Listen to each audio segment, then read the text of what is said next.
नमस्कार मेरे प्यारे कृषि योद्धाओं, स्वागत है आप सभी का ब्राइट एग्रो क्लासेस के डिजिटल प्लेटफॉर्म पर। साथियों, आज अपन बात करने वाले हैं जो अपनी सब्जेक्ट है एसएससी 221 बोले तो problematic soils and their management. अपन बात करने वाले हैं जो प्रॉब्लमेटिक सॉइल्स होती है, जो समस्याग्रस्त मृदाएं होती है, उनके रिगार्डिंग अपन बात करने वाले हैं कि समस्याग्रस्त मृदाएं क्या होती है और इसके साथ में इनका मैनेजमेंट अपन किस प्रकार से कर सकते हैं, इसके बारे में कंप्लीट अपन इस वीडियो के माध्यम से चर्चा करने वाले हैं। तो एक बार जो भी साथी अभी तक के पहले जो जितने भी पेपर सॉल्यूशन हो चुके हैं उन सभी वीडियोस को नहीं देखे हैं तो पहले जाकर उन वीडियोस को देखिएगा। फिर इसके बाद में आप इस एसएससी 221 बोले तो प्रॉब्लमेटिक सॉइल्स की वीडियो देखनी है। तो देखिएगा बेटा, सबसे पहले अपन बात करते हैं कि आप सभी को जो अपना एप्लीकेशन है, एप्लीकेशन डाउनलोड करके ये पीडीएफ आपको मिलने वाली है। तो इन नंबरों पर मैसेज करना है, आपको कुछ लिंक वगैरह भेजी जाएगी। उसमें सिंदूर बेचे जो कि आपको मात्र 28 रुपए में लॉगिन करना है, ज्वाइन करना है। उसमें सारी गेस पेपर की पीडीएफ आएगी और ओल्ड पेपर सॉल्यूशन की क्लासेस आएगी और इसके साथ में उनकी पीडीएफ आने वाली है। बात करते हैं प्रॉब्लमेटिक सॉइल्स क्या होती है। बेटा, प्रॉब्लमेटिक का मतलब है कि प्रॉब्लम क्या है बेटा, प्रॉब्लम है और बोले तो समस्या। प्रॉब्लम बोले तो बेटा समस्या, समस्याग्रस्त मृदाएं। अरे बेटा, जिनमें अपन खेती नहीं कर पाते हैं, खेती करने में समस्या आती है, जिनकी वजह से, जिन समस्याओं की वजह से क्या होता है, अपने प्रोडक्शन नहीं हो पाता है। और जो वो समस्या जिन मृदाओं में पाई जाती है उनको समस्याग्रस्त मृदाएं कहते हैं। जैसे कि अम्लीय मृदाएं हो गई, क्षारीय मृदाएं हो गई, लवणीय मृदाएं हो गई और हाई परमेबल सोइल और इसके साथ में लो परमेबल सोइल हो गई। मतलब उच्च पारगम्य और इसके साथ में निम्न पारगम्य मृदाएं हो गई। तो देखिएगा, सबसे पहले अपन बात करते हैं जो अम्लीय, क्षारीय और जो लवणीय और हाई परमेबल जो सोइल होती है उनके बारे में। देखो, अब अम्लीय मृदाओं में क्या होता है बेटा, प्रोडक्शन नहीं होगा, क्षारीय में नहीं होगा, लवणीय में नहीं होगा, हाई परमेबल में नहीं होगा, लो में नहीं होगा। और कुछ मृदाओं में क्या होता है, पानी भरने की समस्या होती है, पानी भराव की समस्या होती है, तो उनमें भी क्या नहीं हो पाता है, प्रोडक्शन नहीं हो पाता है। तो बेटा ये सारी क्या है, ये कहीं ना कहीं प्रॉब्लमेटिक सॉइल्स है। क्या है बेटा, प्रॉब्लमेटिक सॉइल्स है, जिनमें क्या पाई जाती है, कहीं ना कहीं समस्या पाई जाती है, तो वो प्रॉब्लमेटिक सॉइल हो जाएगी। अब देखो, one by one upon papers की बात करते हैं। तो जिसमें सबसे पहले पूछा गया है एक्टिव एसिडिटी। बेटा, अम्लीयता दो प्रकार की होती है, एक तो सक्रिय अम्लता एक्टिव एसिडिटी होती है और एक होती है बेटा विनिमय बोले तो एक्सचेंज होती है। इसकी अपन बात करते हैं, सक्रियता की बात करते हैं। तो सक्रिय अम्लता H+ आयनों के कारण होती है। H+ आयनों के कारण जो अम्लीयता होती है उसको सक्रिय अम्लीयता कहते हैं। और जो एल्यूमिनियम है और इसके साथ में ही H+ इन दोनों के कारण होती है उसको विनिमय अम्लता बोलते हैं। तो देखिएगा, सक्रिय अम्लता का तात्पर्य मृदा विलयन में किसी विशेष समय पर उपस्थित जो हाइड्रोजन आयन होते हैं, जो H+ आयन होते हैं, उनकी सांद्रता से होता है और यह मृदा की वर्तमान पीएच को क्या करता है, दर्शाता है। मृदा की वर्तमान पीएच को कौन दर्शाता है बेटा, सक्रिय अम्लीयता दर्शाती है, मतलब एक्टिव एसिडिटी दर्शाती है। कौन दर्शाती है बेटा, एक्टिव एसिडिटी दर्शाती है, तो सक्रिय अम्लता हो गई। इसके बाद में अपन बात करते हैं बेटा, आगे की ओर आती है लाइम रिक्वायरमेंट। कौन सी आती है, लाइम रिक्वायरमेंट बोले तो चूना की आवश्यकता। चूना की आवश्यकता कि सर चूना की आवश्यकता क्या होती है। देखो बेटा, अपनी मृदा क्या होती है, मृदा की जब पीएच कम होती है, मृदा की पीएच कम होती है बोले तो अम्लीय मृदाओं में चूना का प्रयोग अधिक किया जाता है और कहीं ना कहीं ये पीएच बढ़ाने के लिए करते हैं।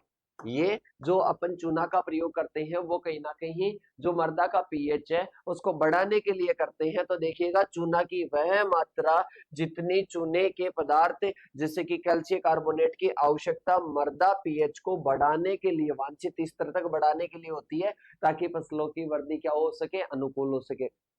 कि सर इनकी क्यों की जाती है, मतलब लाइम जो है वो क्यों डाला जाता है, मृदा को पीएच को क्यों बढ़ाएगा। बेटा आपको पता है, अम्लीय जो मृदा होती है वो एक प्रकार की क्या है, वो एक प्रकार की समस्याग्रस्त मृदा है। अब इसके सुधार के लिए अपने को क्या करना पड़ेगा, पीएच को बढ़ाना पड़ेगा। अरे बेटा कम पीएच पर क्या होती है, अम्लीय मृदा होती है, तो पीएच को बढ़ाना पड़ेगा। अब पीएच को जब अपन बढ़ाएंगे तो वो किसके द्वारा बढ़ाएंगे, वो लाइम के द्वारा बढ़ाएंगे, चूना पदार्थों के द्वारा बढ़ाएंगे। और जो चूना पदार्थों की जितनी आवश्यकता होती है उसको क्या कहते हैं, लाइम रिक्वायरमेंट कहते हैं। क्या कहते हैं बेटा, लाइम रिक्वायरमेंट कहते हैं। यह प्रारंभिक पीएच, बफरिंग कैपेसिटी और मृदा की बनावट पर क्या करता है, निर्भर करता है कि कितनी लाइम की रिक्वायरमेंट होगी। इसके बाद में आता है लीचिंग रिक्वायरमेंट। क्या आती है बेटा, लीचिंग रिक्वायरमेंट होती है, बोले तो निक्षालन की आवश्यकता। अब अपन बात करते हैं, लाइम की रिक्वायरमेंट तो कम पीएच वाली मृदाओं में हो गई, मतलब अम्लीय मृदाओं में हो गई। पर अपन बात करते हैं लीचिंग या निक्षालन। लीचिंग या निक्षालन हो जाएगा तो निक्षालन की जो आवश्यकता होती है वो कहीं ना कहीं लवणीय मृदाओं में होती है। कौन सी मृदाओं में होती है बेटा, लवणीय मृदाओं में होती है। तो देखिएगा इसमें निक्षालन आवश्यकता वह न्यूनतम जल की मात्रा है जिसे जड़ क्षेत्र से होकर गुजरना चाहिए ताकि मृदा में लवणों का संचय न हो, मतलब लवण संचय नहीं होना चाहिए, लवण संचय नहीं होना चाहिए। बेटा अब आप एक चीज बताओ कि लवणों का संचय कौन सी मृदा में होता है, लवण कौन सी मृदा में एकत्रित होते हैं, कि सर लवणीय मृदा में होते हैं। अब लवणीय मृदा में लवण एकत्रित होते हैं तो बेटा अपने को उसको क्या करना है, कहीं ना कहीं लवणों को एकत्रित नहीं होने देना है, क्योंकि लवणीय मृदा एक प्रकार की क्या है, कि सर लवणीय मृदा तो एक प्रकार की समस्याग्रस्त मृदा है। तो इसके लिए क्या किया जाता है, लीचिंग करवाया जाता है, मृदा में जो लवणों का है वो संचय नहीं करवाया जाए, इसलिए जड़ क्षेत्र से नीचे की ओर उनको भेज दिया जाता है। लवणीय मृदाओं के प्रबंधन के लिए लीचिंग रिक्वायरमेंट क्या है बेटा, जरूरी है। इसके बाद में आती है एसिड सल्फेट सोइल। बेटा ये मोस्ट इंपोर्टेंट क्वेश्चन पूछा जाता है बार बार कि एसिड सल्फेट सोइल होती है। पहले डेफिनेशन भी अगर समझ में आ जाएगी ना अच्छे से, फिर तो आप लॉन्ग भी लिख सकते हो। डेफिनेशन ही गलत समझ में आएगी, जब कॉन्सेप्ट ही गलत समझ में आएगा तो फिर आपका क्वेश्चन क्या होगा बेटा, 100% गलत होगा। तो देखिएगा बात करते हैं कि एसिड सल्फेट सोइल क्या होती है। देखो अम्लीय जो सल्फेट मृदाएं वे होती है जिनमें लोहा सल्फाइड, मतलब बात करते हैं तो मुख्य पाइराइट या लोहा सल्फाइड उनमें क्या होता है, उपस्थित होता है, जो कि वायुमंडल में आने पर ऑक्सीकरण होकर, मतलब ये जैसे ही क्या होगा बेटा, ये जो जैसे ही क्या होगा, ऑक्सीकरण होगा, ऑक्सीकरण होते ही सल्फ्यूरिक एसिड बना लेगा। क्या बना लेगा, सल्फ्यूरिक एसिड बना लेगा। और ये मृदाएं अत्यधिक अम्लीय होती है, मतलब 4 से भी कम पीएच होती है, तो ये एसिड सल्फेट हो जाएगी। मतलब ये लास्ट में ऑक्सीकरण करके सल्फ्यूरिक एसिड का निर्माण कर लेंगे, इसलिए इनको एसिड सल्फेट सॉइल कहते हैं। क्या कहते हैं बेटा, इनको एसिड सल्फेट सॉइल कहते हैं। तो ये डेफिनेशन कंप्लीट होती है। इसके बाद में शानदार डेफिनेशन आती है नेक्स्ट, डिग्रेडेड एल्केली सॉइल। कौन सी आती है, एल्केली सॉइल आती है। तो बेटा डिग्रेडेड एल्केली सॉइल की मैं बात करता हूँ, तो डिग्रेडेड एल्केली सॉइल का मतलब है कि आपको पता है जो सार मृदाएं होती है बेटा, जो सार मृदाएं होती है उनमें अपन बात करते हैं तो उनमें क्या होता है बेटा, पीएच की बात करते हैं। तो उनमें पीएच की बात करते हैं तो क्या होता है कि सर लगभग ऐसे मान लो कि जो अपने सार मृदाएं होती है उनका पीएच लगभग 8.5 से 10 के आसपास होता है, कि सर बिल्कुल होता है। पर अगर अपन बात करें सारी मृदाओं में सोडियम की अधिकता पाई जाती है। अरे सोडियम की क्या पाई जाती है, अधिकता पाई जाती है, कि सर बिल्कुल सोडियम की अधिकता पाई जाती है। अब सोडियम क्या है बेटा, सोडियम कहीं ना कहीं अधिक है अपनी मृदा में। क्या है, अपनी मृदा में सोडियम अधिक है। सोडियम अधिक है मतलब अपन बात करें जो डिग्रेडेड जो एल्केली सोइल है, डिग्रेडेड एल्केली सोइल का मतलब होता है कि सोडियम अधिकता के कारण मृदाओं की जो दशा है, मृदाओं की जो कणाकार है, जो स्ट्रक्चर है, वो खराब हो जाती है। तो देखिएगा विघटित सार मृदाएं वे मृदाएं होती है जो कि क्या होती है, अत्यधिक सोडियम की उपस्थिति के कारण क्या हो जाती है, बिगड़ जाती है। अत्यधिक सोडियम की वजह से क्या हो जाती है, वो बिगड़ जाती है, जिससे इनकी भौतिक संरचना और उर्वरता क्या हो जाती है बेटा, खराब हो जाती है। और जब मृदाओं की भौतिक संरचना और इसके साथ में उर्वरता खराब होती है तो बेटा उसको डिग्रेडेड एल्कली सॉइल कहते हैं। और इसके साथ में ही इसमें कठोर पपड़ी बन जाती है और जल का अवशोषण क्या हो जाता है, कम हो जाता है। मतलब ये मृदा है तो मृदा में ये क्या बन जाएगी, ये कठोर पपड़ी बन जाएगी, कठोर पपड़ी बन जाएगी। और इससे कहीं ना कहीं अंदर कुछ भी नहीं जाएगा, अंदर ना O2 का सही से विनिमयन होगा और ना ही किसका होगा बेटा, जल का होगा। तो इस मृदा को अपन क्या कहते हैं, डिग्रेडेड एल्कली सॉइल कहते हैं। क्या कहते हैं बेटा, डिग्रेडेड एल्कली सॉइल कहते हैं। मतलब इनमें कठोर पपड़ी बन जाती है, जल का अवशोषण कम हो जाता है, तो ये क्या हो जाएगी, डिग्रेडेड एल्कली सॉइल हो जाएगी। क्या हो जाएगी? डिग्रेडेड एल्कली सोइल हो जाएगी। मतलब ये सोडियम की अधिकता के कारण होता है। किसके कारण होता है? सोडियम की अधिकता के कारण होता है। ऊपर की ओर क्या बन जाती है? एक परत बन जाती है। ऊपर की ओर क्या बन जाती है? एक परत बन जाती है, और इसको अपन क्या बोलते हैं? इन मृदाओं को अपन कहते हैं डिग्रेडेड एल्कली सोइल। क्या बोलते हैं बेटा? डिग्रेडेड एल्कली सोइल बोलते हैं। अब अपन चलते हैं आगे की ओर। आगे अपने हैं अंतर, किस किस के बीच में है? एल्कली सॉइल्स में और एल्केलाइन सॉइल में। किसमें है बेटा?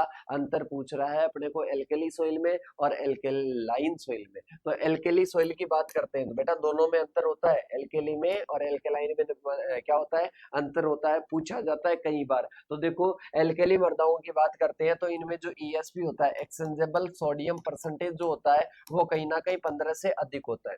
15 से अधिक ईएसपी होता है, एक्सचेंजेबल सोडियम परसेंटेज होता है। पीएच 8.5 से पीएच 8.5 से 10 होता है। कितना होता है? पीएच 8.5 से कितना होता है? 10 होता है। और इसके साथ में एल्केलाइन की बात करते हैं तो इसमें एल्केलाइन में कितना होता है? 7 से अधिक क्या होता है? लगभग 7 से क्या होता है? 8.5 तक क्या होता है बेटा?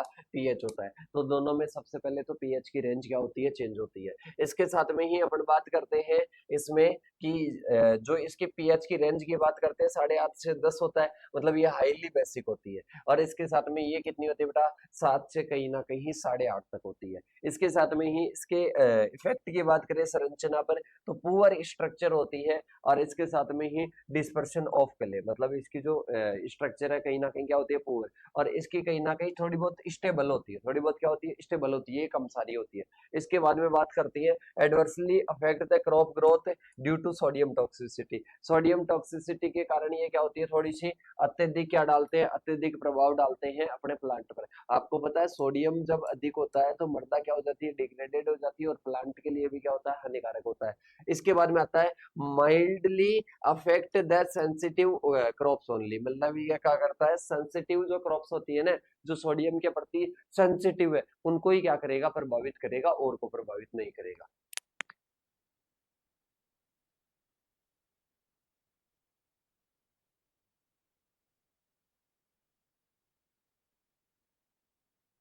तो अब अपन बात करते हैं बेटा आगे की ओर। आगे अपन बात करते हैं कि अंतर पहला कंप्लीट हो चुका है, और इसके बाद में आता है बेटा ये सेकंड आता है कि सर जिनमें अंतर हो ही नहीं सकता उनमें भी आप अंतर करवा रहे हो। बिल्कुल बेटा इनमें अंतर है। अब इसमें सर इधर भी ऐसे आ रहा है, इधर भी ऐसे आ रहा है कि सर इनमें कोई अंतर होगा क्या? बेटा इधर देखो एडजस्ट क्या हो गया? एडजस्ट। और इधर एडजस्ट नहीं है, तो सोडियम एब्जॉर्प्शन रेशियो मतलब, और इसके साथ में एडजस्ट जो सोडियम एब्जॉर्ब रेशियो होता है, इन दोनों में अंतर देखना है तो यह सिंचाई जल में सोडियम की मात्रा को कैल्शियम व मैग्नीशियम की तुलना में दर्शाता है। मतलब ये क्या करेगा? सिंचाई जल में कहीं ना कहीं किसको दर्शाएगा बेटा? सोडियम को दर्शाएगा। सिंचाई जल में सोडियम की मात्रा को कैल्शियम और मैग्नीशियम की तुलना में दर्शाने वाला कौन है? एसएआर है। और एडजस्ट एसएआर की बात करते हैं तो एसएआर का मान संशोधित रूप है। मतलब इसमें क्या होता है? संशोधित होता है, जो कि मृदा में कैल्शियम के घुलने व अवक्षेपित होने में क्या रखा जाता है?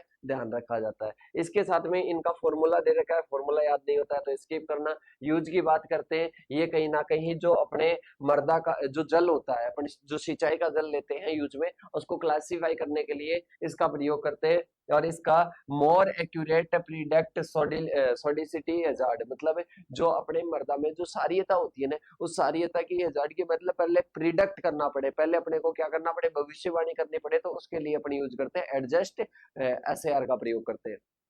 लिमिटेशन की बात करते हैं, ignore effect of carbonate and bicarbonate on calcium solubility. मतलब ये क्या करता है? इनका इफेक्ट बाइकार्बोनेट का प्रभाव नहीं पड़ता है, और इस पर क्या होता है? बाइकार्बोनेट और कार्बोनेट का क्या होता है? इफेक्ट पड़ता है। ठीक है, इसमें इफेक्ट पड़ता है इनका, इसमें नहीं पड़ता है। ठीक है, तो ये अपने एस ए आर और क्या हो जाएगा? एडजस्ट एस ए आर हो जाएगा। इसके बाद में चलते हैं बेटा आगे की ओर। आगे आता है बोरॉन की टॉक्सिसिटी। बेटा बोरॉन क्या होता है? बोरोन चाहे मृदा में हो, चाहे अपने किस में हो, अपने चाहे प्लांट में हो, वो कहीं ना कहीं अधिकता के साथ में क्या देता है? टॉक्सिसिटी देता है। मतलब बेटा एक चीज का हमेशा ध्यान रखना, लिमिट होती है एक क्या होती है? लिमिट होती है। वो चाहे किसी भी सेक्टर में मान लो, लिमिट से बाहर जाओगे तो टॉक्सिसिटी हो जाएगी। लिमिट से बाहर जाओगे तो टॉक्सिसिटी हो जाएगी। तो लिमिट के अंदर रहना जरूरी रहता है बेटा। ऐसे ही बोरॉन को आप कहना कि आपको भी लिमिट में रहना चाहिए था, लिमिट के बाहर जाओगे टॉक्सिसिटी हो जाएगी, और बेटा टॉक्सिसिटी हो गई है। अब इस टॉक्सिसिटी को अपने को क्या करना है, दूर करना है, तो इसके बारे में बात करते हैं। देखिएगा, सबसे पहले अपन बात करते हैं बोरॉन की टॉक्सिसिटी की। बोरॉन की टॉक्सिसिटी क्या है, जब मृदा व सिंचाई जल में अत्यधिक बोरॉन पौधों की वृद्धि के लिए हानिकारक बन जाता है। मतलब मृदा में, मतलब सोइल में, या इसके साथ में इरिगेशन वाटर में, सिंचाई जल में जब क्या हो जाता है, जब बोरॉन अत्यधिक हो जाता है, जब बोरॉन अत्यधिक हो जाता है तो बेटा ये पौधों की वृद्धि के लिए क्या होता है, ये कहीं ना कहीं हानिकारक होता है। पौधों की वृद्धि के लिए क्या होता है, ये कहीं ना कहीं हानिकारक होता है। इसके अलग अलग कारण होते हैं। सबसे पहला कारण होता है शुष्क व अर्ध शुष्क क्षेत्रों में प्राकृतिक रूप से बोरॉन की क्या आ जाएगी, अधिकता आ जाएगी। इसके बाद में बोरॉन युक्त सिंचाई जल का अपन प्रयोग करते हैं, उसके कारण होता है। या शुष्क और अर्ध शुष्क मृदा में क्या होता है, कहीं ना कहीं बोरॉन प्राकृतिक रूप से ही अधिक हो जाता है। इसके साथ में बोरॉन उर्वरकों का अधिक प्रयोग करते हैं तो उसके कारण क्या हो जाती है, अधिकता हो जाती है। मतलब ये टॉक्सिसिटी क्यों होती है, क्या रीजन होता है, उसके बारे में अपन क्या कर रहे हैं बेटा, चर्चा कर रहे हैं। इसके बाद में देखिएगा सिम्टम इन प्लांट, मतलब पौधों में लक्षणों की बात करते हैं तो पत्तियों के किनारों का क्या करना, पीला पड़ना और झुलसना। पहला कारण क्या हो जाएगा, पत्तियों के जो किनारे होते हैं वो क्या होते हैं बेटा, वो कहीं ना कहीं पीले पड़ जाते हैं और इसके साथ में झुलस जाते हैं, तो ये क्या हो जाएगा, ये कहीं ना कहीं सिम्टम हो जाएगा। इसके बाद में आते हैं पत्तियों का समय से पहले झड़ना, मतलब वो क्या हो जाएगी, समय से पहले ही गिर जाएगी, समय से पहले ही क्या हो जाएगी, गिर जाएगी, झड़ जाएगी। इसके बाद में फूल और फलन में क्या आती है, कमी आती है, फूल और फलन में कमी आती है।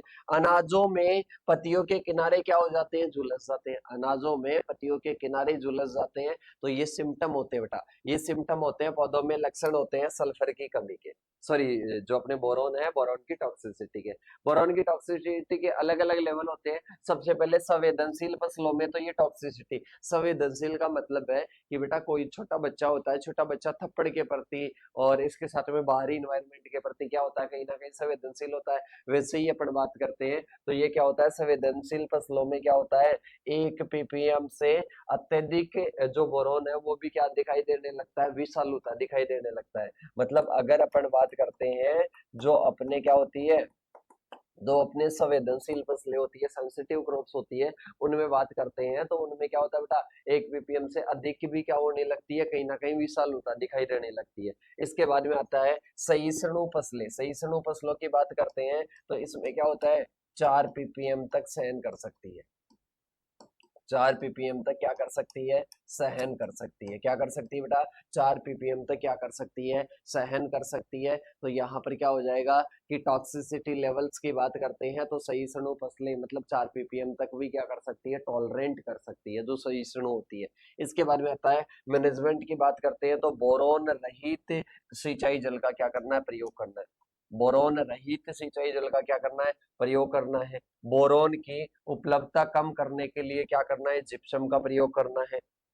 इसके साथ में ही अधिक बोरोन को बाहर निकालने के लिए जल निकास सुधारना है। इसके साथ में बोरोन की सहनशील किस्में अपने को क्या करनी है, अपनानी है, जो कि क्या कर सके, वो कहीं ना कहीं बोरोन की, जो बोरोन को सहन कर सके, बोरोन के साथ में प्रतिरोधकता ना दर्शाए। ठीक है, अब इसके साथ में ही अपन बात करते हैं प्रतिरोधकता दर्शाए, मतलब उसको सहन करे। इसके बाद में आता है ब्रेकिश वाटर। ब्रेकिश वाटर को क्या बोलते हैं बेटा, ब्रेकिश वाटर जिसमें लवणीय, लवणीय जल आप इसको बोल सकते हो, नमकीन जल इसको बोल सकते हो। मतलब इसमें क्या होता है, नमक ज्यादा होता है, उसको अपन नमकीन जल या क्या बोलते हैं, ब्रेकिश वाटर बोलते हैं। तो देखिएगा ब्रेकिश जल वह जल होता है जिसमें लवणता अधिक होती है, सैलिनिटी की मात्रा मीठे जल और समुद्र जल की क्या होती है, बीच होती है। मतलब सैलिनिटी की मात्रा, एक तो मीठा जल होता है, एक समुद्री जल होता है, इन दोनों के बीच की जो रेंज है उसको ब्रेकिश वाटर बोलते हैं। क्या बोलते हैं बेटा, ब्रेकिश वाटर बोलते हैं। और इसके साथ में इसकी जो विद्युत चालकता होती है, ब्रेकिश वाटर की विद्युत चालकता कितनी होती है, 2 से 10 डेसीसाइमन प्रति मीटर होती है। इसके साथ में ही आता है कि इसके सोर्सेस, मतलब अपन बात करें कि जो अपने ब्रेकिश वाटर बनता है तो ब्रेकिश वाटर क्यों बनता है, क्या ऐसे सोर्स है? तो बैठिए बेटा, देखिएगा इधर कि सबसे पहला होता है कि तटीय क्षेत्रों में समुद्री और नदी जल मिलने से, मतलब समुद्र का और नदी का जल मिल गया, मिलने के बाद में क्या हो जाता है बेटा, वो ब्रेकिस वाटर बन गया, क्योंकि नदी का जल कहीं ना कहीं मीठा, समुद्र का जल खारा, दोनों के मीडियम का बन गया, तो ब्रेकिस वाटर बन गया। इसके बाद में आता है शुष्क और अर्ध शुष्क क्षेत्रों में लवणीय भूमिगत जल। शुष्क और अर्ध शुष्क क्षेत्रों में क्या होता है, लवणीय भूमिगत जल होता है, ठीक है, तो उसके कारण लवणीय जल बन जाता है। इसके साथ में आता है औद्योगिक व कृषि निकासी जल, मतलब इंडस्ट्रियल, और इसके साथ में एग्रीकल्चरल ड्रेनेज वाटर आ जाएगा। इसके साथ में करेक्टरिस्टिक्स की बात करते हैं तो मध्यम मात्रा में लवण, जैसे कि सोडियम क्लोराइड और सल्फेट आयन वगैरह आ जाएंगे। कुछ विषैले तत्व भी हो सकते हैं, जैसे कि फसलों के लिए क्या होते हैं, हानिकारक होते हैं, तो ये क्या हो जाएगी, करेक्टरिस्टिक्स हो जाएगी। अब इस ब्रेकिस वाटर का क्या इम्पैक्ट पड़ता है, अपन जो खेती करते हैं बेटा, अपन जो कृषि करते हैं, कृषि में कहीं ना कहीं ब्रेकिस वाटर भी अपने को क्या लेना पड़ता है, यूज लेना पड़ता है, तो इसका क्या प्रभाव पड़ता है, तो प्रभाव के बारे में बात करते हैं। तो बीजों का जो अंकुरण है और इसके साथ में जो पौधों की वृद्धि है वो रुक जाएगी। इसके साथ में ही समय के साथ में मृदा लवणता और सौंडिकता बढ़ जाती है। टाइम के साथ में कहीं ना कहीं सोइल की जो सैलिनिटी है, सोइल की सैलिनिटी है और सौंडिकता बढ़ जाएगी, मतलब वाटर, लवणीय जल का अपन ज्यादा उपयोग करेंगे तो मृदा भी क्या बनेगी बेटा, लवणीय बनेगी। इसके बाद में आती है दालें व सब्जियां, जैसे कि संवेदनशील फसलें क्या होती है, प्रभावित होती है, जो कि लवणीय जल के प्रति बहुत ज्यादा संवेदनशील है, तो वो क्या हो जाएगी, वो कहीं ना कहीं दालें हो जाएगी और सब्जियां हो जाएगी। इसके बाद में आता है मैनेजमेंट स्ट्रेटेजीज। मैनेजमेंट स्ट्रेटेजीज की बात करते हैं तो वो क्या होती है, कहीं ना कहीं मैनेजमेंट करती है। तो मैनेजमेंट करने की स्ट्रेटेजीज की बात करते हैं तो सबसे पहले होता है कि ब्रेकिस जल को अच्छे जल से मिलाकर क्या करते हैं, प्रयोग करते हैं। ब्रेकिस जल को अच्छे जल से मिलाकर अपन क्या करेंगे, प्रयोग करेंगे। मतलब जैसे कि बेटा इस बोतल में क्या है, इस बोतल में मीठा जल है, और इसके साथ में अपन बात करें कि ऐसे मान लो कि ब्रेकिस वाटर है बेटा, अब ब्रेकिस वाटर है तो इसको मैं क्या कर दूंगा, इसको बाकी में कहीं ना कहीं मीठे जल से भर दूंगा, और इसमें क्या हो जाएगा, कहीं ना कहीं मीडियम हो जाएगा। अब मीडियम हो गया तो इसका अपन क्या कर लेंगे, सिंचाई के लिए क्या कर लेंगे बेटा, प्रयोग कर लेंगे। ठीक है, तो पहला मैनेजमेंट का उपाय हो गया।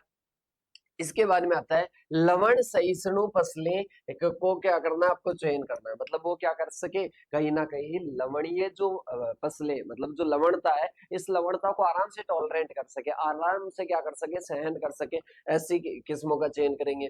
अच्छी जल निकासी व्यवस्था का क्या करेंगे, लवण संचयन से क्या करेंगे, रोकेंगे। मतलब बात करते हैं अच्छी जल निकास व्यवस्था अपने को अपनानी है, जिससे लवणों का संचयन, मतलब जो लवण एकत्रित होते हैं उससे अपने को क्या करना है बेटा, बचना है। इसके साथ में सॉडिक मृदाओं में अपन क्या करेंगे, जिप्सम का प्रयोग करेंगे।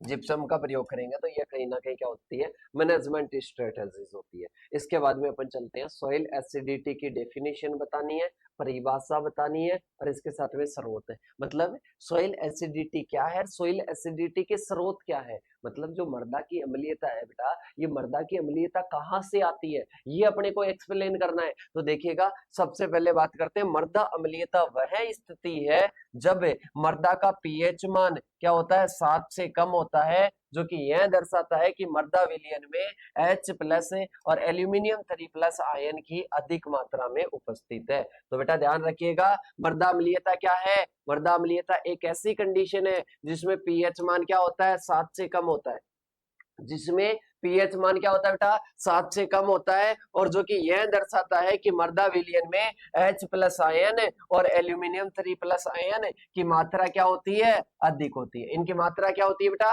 अधिक होती है, तो ये क्या हो जाएगी, ये अपने कहीं ना कहीं क्या हो जाएगी, सोइल हो जाएगी, और वो भी कैसी हो जाएगी, वो भी अपने एसिड हो जाएगी। एसिडिक क्या हो जाएगी, सोइल हो जाएगी। कौन सी हो जाएगी कि सर एसिडिक सोइल हो जाएगी। इसके बाद में देखिएगा, अम्लीय मृदाओं का जो पीएच है वो कहीं ना कहीं कितना होता है, 5.5 से क्या होता है, कम होता है। तो बेटा जो अम्लीय मृदाएं वे होती है जिनमें H+ आयन और एल्यूमिनियम आयन का क्या होता है, अधिकता होती है, तो उसको एसिडिक सोइल कहते हैं। और कहीं ना कहीं अम्लीय मृदाओं का पीएच कितना होता है, 5.5 से कम होता है। कितना होता है बेटा, 5.5 से कम होता है। यह अधिकतर अधिक वर्षा वाले क्षेत्रों में होती है। मतलब बात करते हैं तो बेटा जो अपने धनायन है, धनायन तो घुलनशील होकर नीचे की परतों में चले जाएंगे, ऊपर अम्लीय आयन रह जाएंगे, तो ये क्या होती है, एसिडिक जो मृदा है कहीं ना कहीं अधिक वर्षा वाले क्षेत्रों में बढ़ती है। इसमें बात करते हैं तो एक आती है एक्टिव एसिडिटी, जो कि किसके कारण होती है, हाइड्रोजन आयन के कारण होती है। एक्सचेंजेबल होती है, जो कि H+ और एल्यूमिनियम के कारण होती है। ठीक है, तो ये दो ही आपको याद रखनी है, एक एक्सचेंजेबल और एक क्या हो जाएगी, एक आपके एसिडिटी हो जाएगी, वो भी एक्टिव। तो दोनों प्रकार आपको अच्छे से याद रखने, एक H+ आयन के कारण होती है और एक H+ और एल्यूमिनियम आयन के कारण होती है। तो उनमें क्या हो जाएगा, सक्रिय है और इसके साथ में विनिमय हो जाएगी। अब बात करते हैं कि भाई साहब ये जो अपनी मर्दा बन रही है, मर्दा अम्लीय बन रही है, तो ये कैसे बन रही है। जैसे कि अपन बात करते हैं बेटा, किसी में भी कोई संस्कार आ जाते हैं, बुरे संस्कार आ जाते हैं, जैसे कि कोई भी आप कोई गलत हरकत कर देते हो घर वालों के सामने, जैसे कि अपन बात करें कि कोई भी गलत कार्य कर दिया, अब उसके बाद में क्या होता है, घर वाले कोई भी जैसे बोलने का तरीका नहीं है, कुछ और नहीं है, तो उस टाइम घर वाले क्या बोलेंगे, अरे तेरे में ये संस्कार आए तो कहाँ से आए, मतलब ये तू कहाँ से लेकर आया, कहाँ से तू सीख के आया। तो इस एसिडिटी मर्दा को अपन पूछना चाह रहे हैं, अरे भाई साहब तूने ये एसिडिटी वाले लक्षण कहाँ से लेकर आए हैं। तो ये पहला बताती है बेटा, ये पहला बताती है कि लीचिंग ऑफ एसिड। अब मैं क्या करूं, अब मैं क्या करूं कि लीचिंग क्या हो जाते हैं, लीचिंग हो जाते हैं जो सार है, मतलब जो मर्दा को सारियता बनाते हैं, मर्दा पीएच को बढ़ाते हैं, वो तो लीचिंग हो जाते हैं, चले जाते हैं, और इसके बाद में मैं ही बचता हूं। अब मैं बचूंगा तो अम्लीयता ही होगी।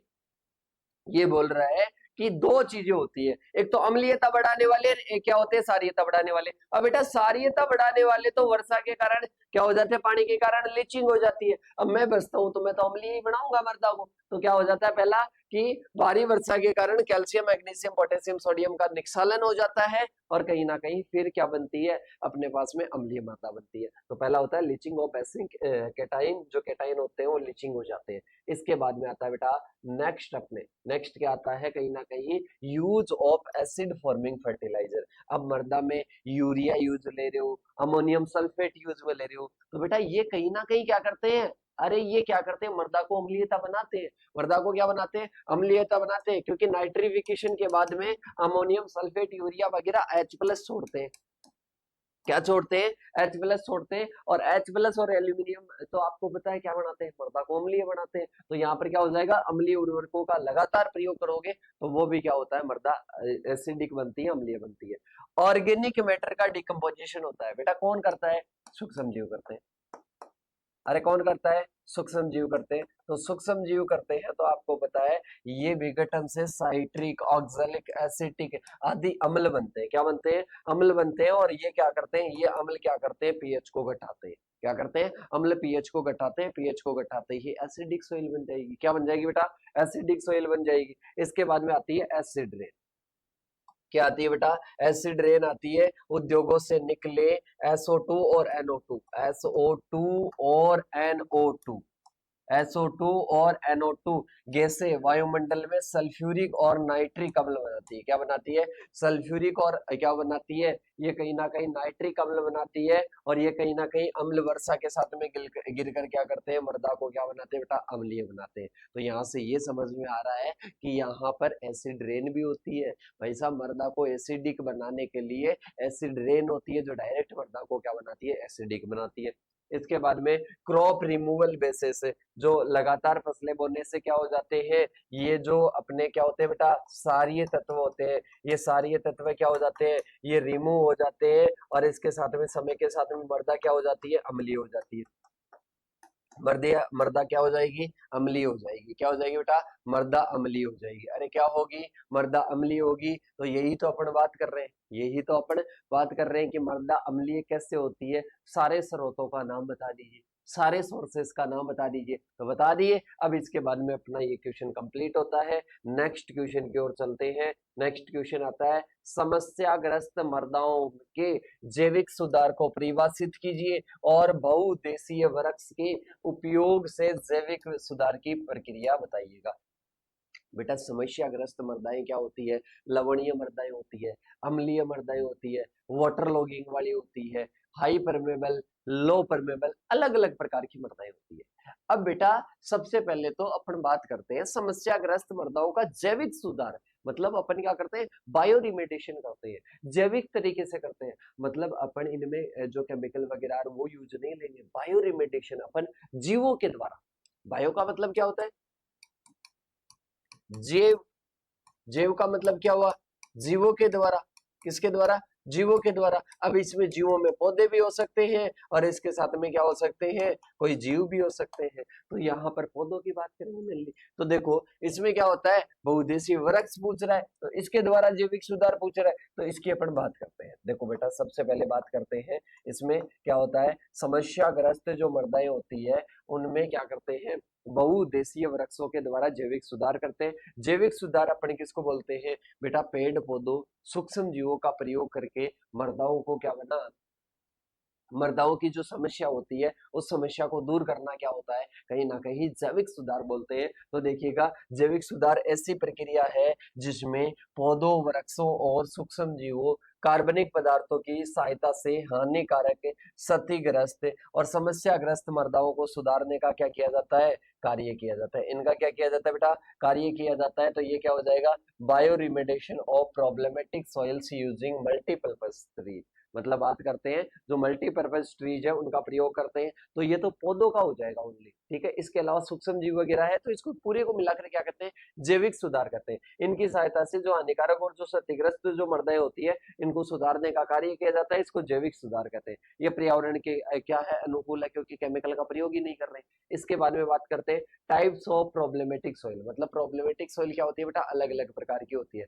सपोज लवणीय मृदाएं हो गई, कौन सी हो जाएगी, लवणीय मृदाएं, क्षारीय मृदाएं, इसके साथ में अम्लीय मृदाएं, और जिनमें जल बहुत ज्यादा भरा हुआ रहता है वो मृदाएं आ जाएगी। अब बात करते हैं bio remediation using multiple purpose trees. मतलब अपन जैव सुधार करते हैं पर जो मल्टीपर्पज ट्रीज होते हैं जिनको बहुउद्देश्य, एक उद्देश्य से नहीं अलग अलग उद्देश्य से लगाते हैं, तो उनका अपन क्या बोलते हैं बेटा, उनको अपन क्या बोलते हैं, उनको मल्टीपर्पज ट्रीज बोलते हैं, जो कि बहुत सारे उद्देश्य से लगाए जाते हैं और इसके द्वारा क्या किया जाता है, सुधार किया जाता है। तो देखिएगा बेटा इसमें क्या होता है, एमपीटीएस की बात करते हैं, मल्टीपर्पज ट्रीज की बात करते हैं, तो ये क्या होते हैं, जो कि ईंधन, चारा, लकड़ी, नाइट्रोजन स्थिरीकरण, मृदा सुधार के अनेक लाभ देते हैं। मतलब बात करते हैं जो बहुउद्देशीय ट्रीज होते हैं बेटा वो क्या होते हैं, ईंधन, चारा, लकड़ी और नाइट्रोजन स्थिरीकरण और मृदा सुधार के अनेक लाभ देते हैं। मतलब ये जो अपन ऐसे ट्रीज लगाते हैं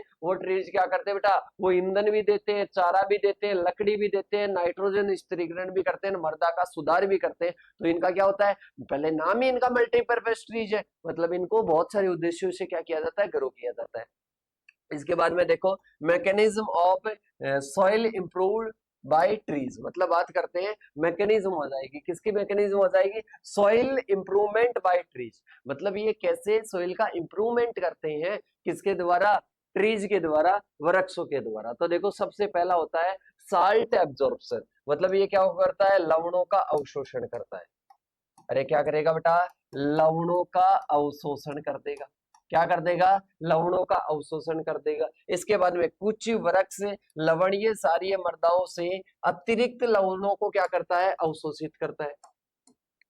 अतिरिक्त लवणों को क्या करता है, अवशोषित करता है और अपनी उत्तकों में जमा कर लेता है। किसमें, अपने जो भी टिश्यूज होते हैं, जो भी उत्तक होते हैं उनमें क्या कर लेता है, जमा कर लेता है। और ऑर्गेनिक मैटर एडिशन की बात करते हैं, कार्बनिक पदार्थों की वृद्धि की क्या करते हैं, बात करते हैं। तो इसमें आपको समझ में आया बेटा, सबसे पहली चीज होती है कि कैसे मल्टीपर्पज ट्री सुधार करते हैं। तो सबसे पहले तो क्या कर लेंगे, लवणीय मृदाएं, सपोज के लवणीय मृदाएं तो उनमें क्या होता है, लवणों का क्या कर लेते हैं, अवशोषण कर लेते हैं। फिर आता है कुछ लवणीय क्षारीय मृदाओं के अतिरिक्त लवणों का अवशोषित करके उत्तकों में, अपने जो टिश्यूज होते हैं, प्लांट अपने टिश्यूज में क्या कर लेता है, जमा कर लेता है। तो पहला हो गया। इसके बाद में आता है ऑर्गेनिक मैटर एडिशन आ जाएगा। मतलब आपको पता है वृक्षों से गिरी जो पत्तियां होती है वो कहीं ना कहीं क्या करती है, कार्बनिक पदार्थ की मात्रा को इंक्रीज करती है। कैसे करती है बेटा, बताता हूँ एक मिनट।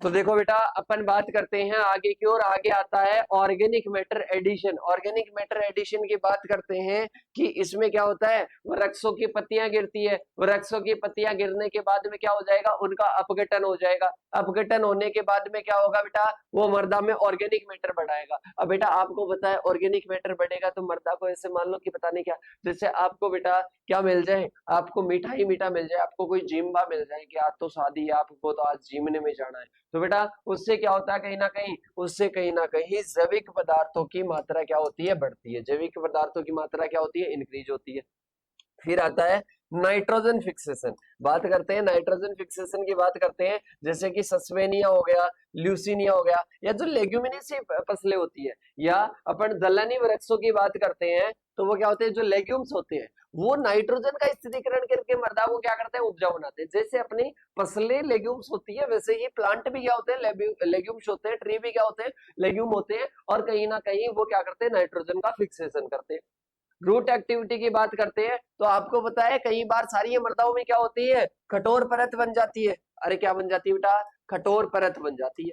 क्या बन जाती है, कठोर परत बन जाती है। अब इसकी रूट्स क्या करती है, इसकी रूट्स कहीं ना कहीं इनको तोड़ती है, इन परतों को क्या करती है बेटा, तोड़ने का कार्य करती है। तो गहरी जड़ें कठोर परत को तोड़ती है, वायु संचार को बढ़ाती है, और सूक्ष्म जीव गतिविधि को क्या करती है, बढ़ावा देती है। तो यहां से अपने को सीखने को मिल रहा है, यहां से अपने को सीखने को मिल रहा है कि गहरी जड़ें कठोर परतों को तोड़ती है, सूक्ष्म जीवों की जो गतिविधि है उसको क्या करती है, बढ़ाती है। सोइल पीएच मॉडरेशन बात करते हैं, तो मृदा पीएच का संतुलन भी ये वृक्ष बनाए रखते हैं। किस तरीके से, जैसे कि कुछ वृक्ष से अत्यधिक पीएच को क्या करते हैं, संतुलित करने में भी क्या होते हैं, सहायक होते हैं। तो बेटा ये इसके क्या है, जैसे कि जैविक सुधार के लिए जो बहुउद्देशीय जो ट्री है, उनके क्या है, उदाहरण है। अब बेटा मैं आपको बता दूं कि वो तो इंपॉर्टेंस हो गए उनके, कि वो तो क्या है, इंपॉर्टेंस है। सर एक बार क्लियर दिख रही है क्या जो पीडीएफ वगैरह, वो एक बार चेक कर लीजिएगा। देखो इसके बाद में अपन बात करते हैं जो अपने सुटेबल एग्जांपल्स है मल्टीपर्पज ट्री के, उसके बारे में बात करते हैं। जैसे कि इसमें लिस्ट बनाई हुई है, कई बार आपसे पूछ लिया जाता है, जैसे खेजड़ी हो गया। खेजड़ी क्या करता है बेटा, प्रोसोपिस सिनेरिया हो जाएगा, और इसके साथ में एल्कली और डिग्रेडेड सॉइल का क्या करता है, कहीं ना कहीं सुधार करता है, इसके लिए सुटेबल रहता है। शीशम की बात करते हैं, तो डलबर्जिया सीसू और ये एलुवियल और जो अपने क्या होती है, सेलाइन सॉइल होती है, उनका कहीं ना कहीं क्या करता है, सुधार करता है। जैसे कि बात करते हैं, नीम की बात करते हैं, तो नीम नीम क्या करता है बेटा, ये कहीं ना कहीं एजाडिरेक्टा और इंडिका सेलाइन और एल्किली सॉइल का क्या करता है, सुधार करता है। इसके साथ में सस्वेनिया की बात करते हैं, सस्वेनिया एकुलाटा एसिडिक और वाटरलॉग्ड जो मृदाएं होती है, उनका क्या करता है, सुधार करता है। तो बेटा ये क्या हो जाएंगे, ये कहीं ना कहीं उनके मल्टीपर्पज ट्री के एग्जाम्पल हो जाएंगे। क्या हो जाएंगे, एग्जाम्पल हो जाएंगे। उद्देश्य वगैरह की बात कर ली, क्या क्या महत्व होता है वो बात कर लिए। अब आता है लाभ। लाभ में क्या होता है, ये मृदा की संरचना को सुधार कर मृदा को क्या बनाता है, कहीं ना कहीं उपजाऊ बनाता है। इसके साथ में ही मृदा कटाव, मतलब जो मृदा का जो क्या होता है बेटा, मृदा का कटाव होता है, बात करते हैं तो सोइल का जो इरोजन होता है उसको कम करता है, और इसके साथ में ही रन ऑफ, मतलब जो जल निकास है उसको, जो जल का बहाव है उसको भी क्या करता है, कम करता है। इसके बाद में आता है चारा और लकड़ी और ईंधन और हरी खाद उपलब्ध कराता है। क्या कराता है, चारा, खाद और लकड़ी, ये क्या कराता है, उपलब्ध कराता है। इसके बाद में आता है सूक्ष्म जीवों की संख्या व जैविक सक्रियता को क्या करता है, इंक्रीज करता है। इसके साथ में ही सतत भूमि प्रबंधन को क्या करता है, ये बढ़ावा देता है। तो ये क्या हो जाएगा बेटा, ये कहीं ना कहीं मल्टीपर्पज जो ट्रीज है, मल्टीपर्पज जो ट्रीज है, उनके क्या हो जाएंगे बेटा, उनके लाभ हो जाएंगे, उनका महत्व हो जाएगा। पूरी चीजें अच्छे से समझ में आ गई। इससे बढ़िया और इजी लैंग्वेज में नोट्स आपको नहीं मिलेंगे, और इससे बढ़िया और इजी लैंग्वेज में आपको समझने को भी नहीं मिलेगा। एक बार ये मौका है बीएससी एग्रीकल्चर में समझने का, उसके बाद में मौका नहीं मिलेगा बेटा, बार बार मौका लेना भी नहीं है। तो समझ में आ गया मल्टीपर्पज ट्रीज क्या होते हैं, जिनको कहीं ना कहीं मृदा सुधार के लिए अपन यूज करते हैं। एक बार माइंड माइंड में दोहराओ, इसके बाद में चलेंगे आगे की ओर।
अब अपन बात करते हैं किसके बारे में, अब अपन बात करेंगे, अपना नेक्स्ट टॉपिक आता है, नेक्स्ट क्वेश्चन आता है। पहले मल्टीपर्पज ट्री के बारे में बात कर लिया कि जिसके क्या होते हैं, अनेक उद्देश्य होते हैं, वो प्लांट कौन कौन से होते हैं, और इसके साथ में ही एग्जाम्पल्स की बात कर लिए, एग्जाम्पल के साथ में महत्व की बात कर लिए, डेफिनेशन वगैरह सब कुछ बात कर लिए, जिनके द्वारा जैविक सुधार हो जाता है समस्याग्रस्त मृदाओं का।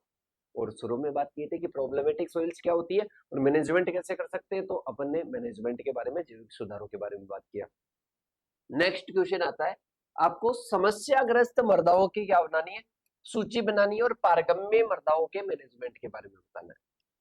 मैं आपको एक और चीज क्लियर कर देता हूं कि आप जब तक इन चीजों को माइंड में एक छवि नहीं बनाओगे कि ये ऐसी मृदा होती है, तब तक आपको समझ में नहीं आएगा। तो देखो, सबसे पहले अपने क्या होता है, जो अपने समस्याओं को सूचीबद्ध करे, मतलब बात करते हैं in list the problems, explain the management of highly permeable soil. मतलब बात करते हैं सबसे पहले समस्याओं को क्या करेंगे, समस्याएं बात करते हैं, जो हाईली परमेबल जो सॉइल होती है उसकी पहले समस्याओं की बात कर लेते हैं।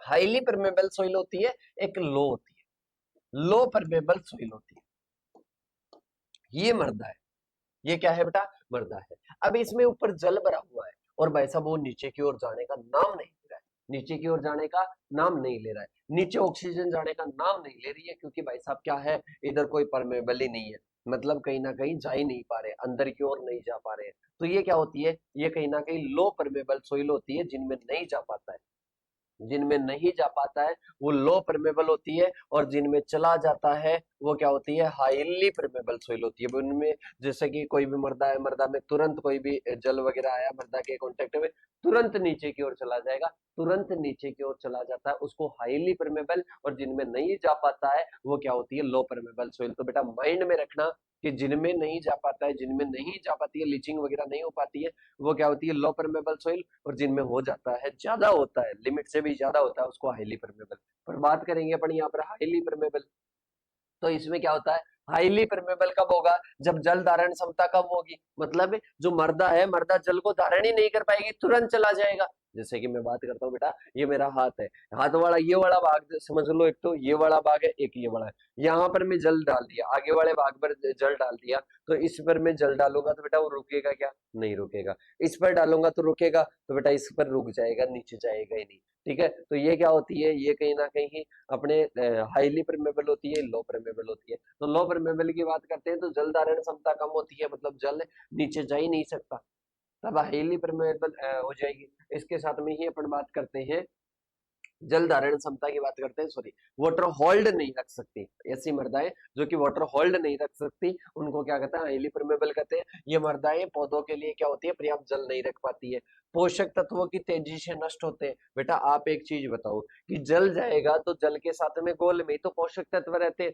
तो घोल के साथ में ही क्या चले जाएंगे, पोषक तत्व भी चले जाएंगे, तो पोषक तत्व जड़ की पहुंच से क्या हो जाते हैं, नीचे चले जाते हैं, जड़ की पहुंच से क्या हो जाते हैं, नीचे चले जाते हैं। इसके बाद में आती है पुअर फर्टिलिटी। अब बेटा अपन बात करें, पोषक तत्वों की कमी हो जाएगी, कार्बनिक पदार्थ नहीं रहेंगे, और कहीं ना कहीं जल के साथ में ये क्या चले जाएंगे, नीचे की ओर चले जाएंगे, तो फर्टिलिटी इनकी क्या होगी, कम होगी। इसके बाद में बार बार सिंचाई की जरूरत पड़ेगी, बार बार सिंचाई जी की जरूरत पड़ेगी, जैसे कि पानी अपन ने दिया और भाई साहब नीचे की ओर चला जाएगा, फिर प्लांट को पानी की जरूरत पड़ेगी, फिर दिया, फिर नीचे की, फिर दिया, फिर नीचे की ओर चला जाएगा। तो इस प्रकार से बार बार सिंचाइयों की अपने को क्या पड़ती है, ऐसी मृदाओं में जरूरत पड़ती है। और वीक रूट एनकरेज, मतलब बात करते हैं तो जड़ों का क्या होता है, जड़ों का कहीं ना कहीं बंधन होता है।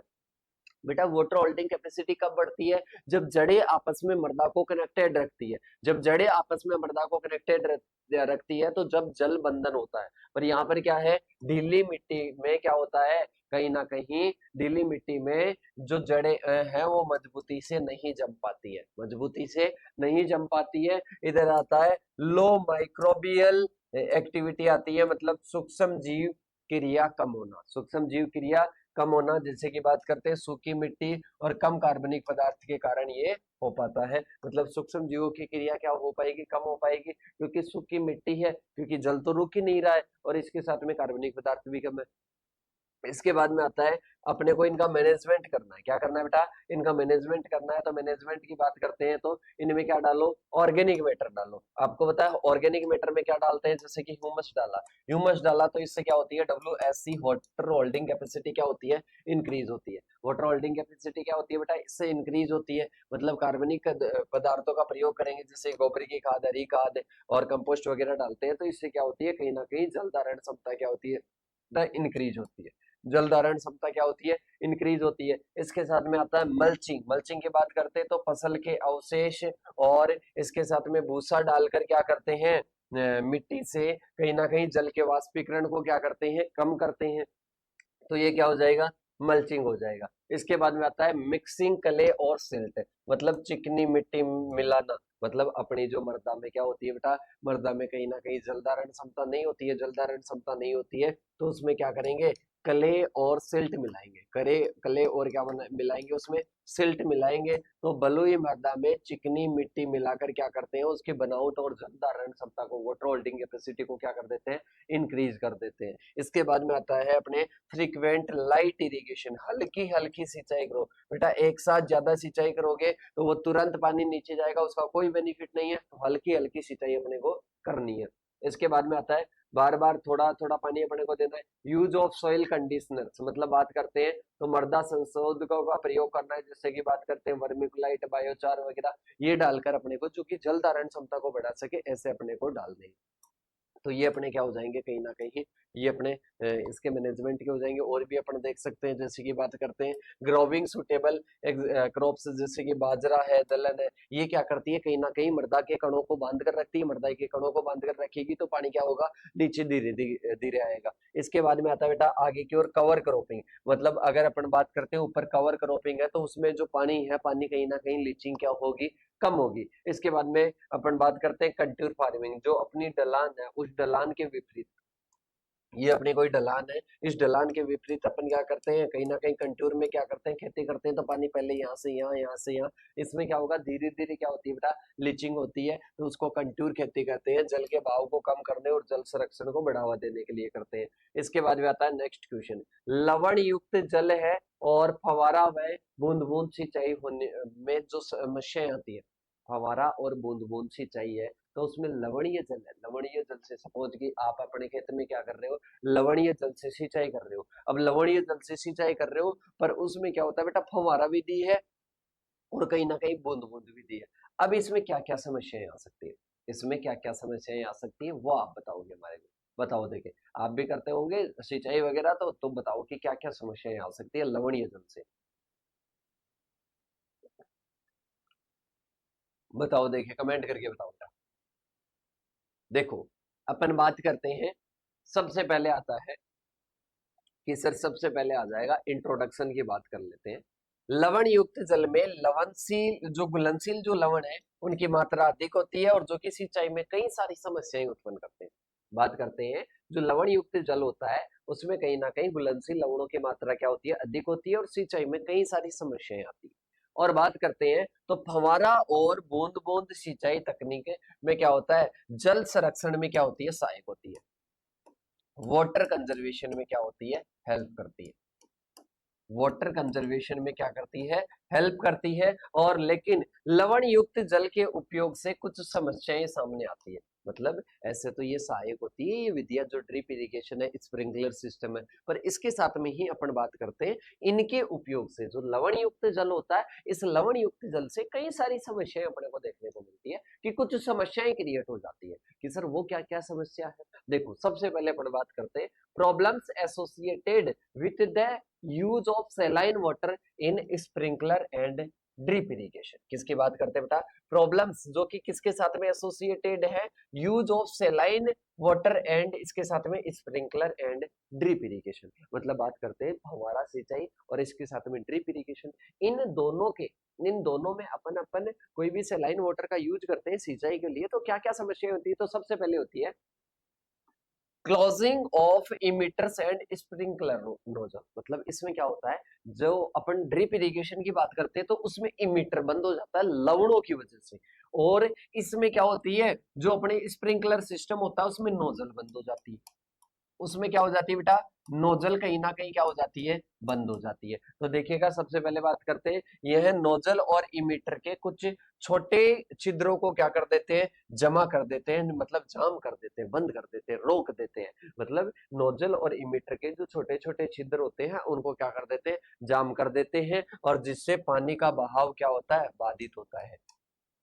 पानी का जो बहाव है वो बहाव कहीं ना कहीं क्या होता है, बाधित होता है। क्या होता है बेटा, बाधित होता है। इसके साथ में ही नियमित सफाई और रखरखाव की क्या होती है, जरूरत होती है। क्या होती है, अपन बात करते हैं इमीटर और इसके साथ में ही जो नोजल होती है उसका नियमित अपने को देखभाल करनी जरूरी है, और इसके साथ में ही उनकी सफाई और रखरखाव क्या है बेटा, बहुत ज्यादा जरूरी है। तो यहाँ पर आता है कि इमीटर और नोजल क्या हो जाते हैं, जाम हो जाते हैं। वो कहीं ना कहीं लवणों के लवणों के जमा होने से होते हैं। तो इसलिए नियमित सफाई रखो और रख रखाव करो। ठीक है, पहला हो गया।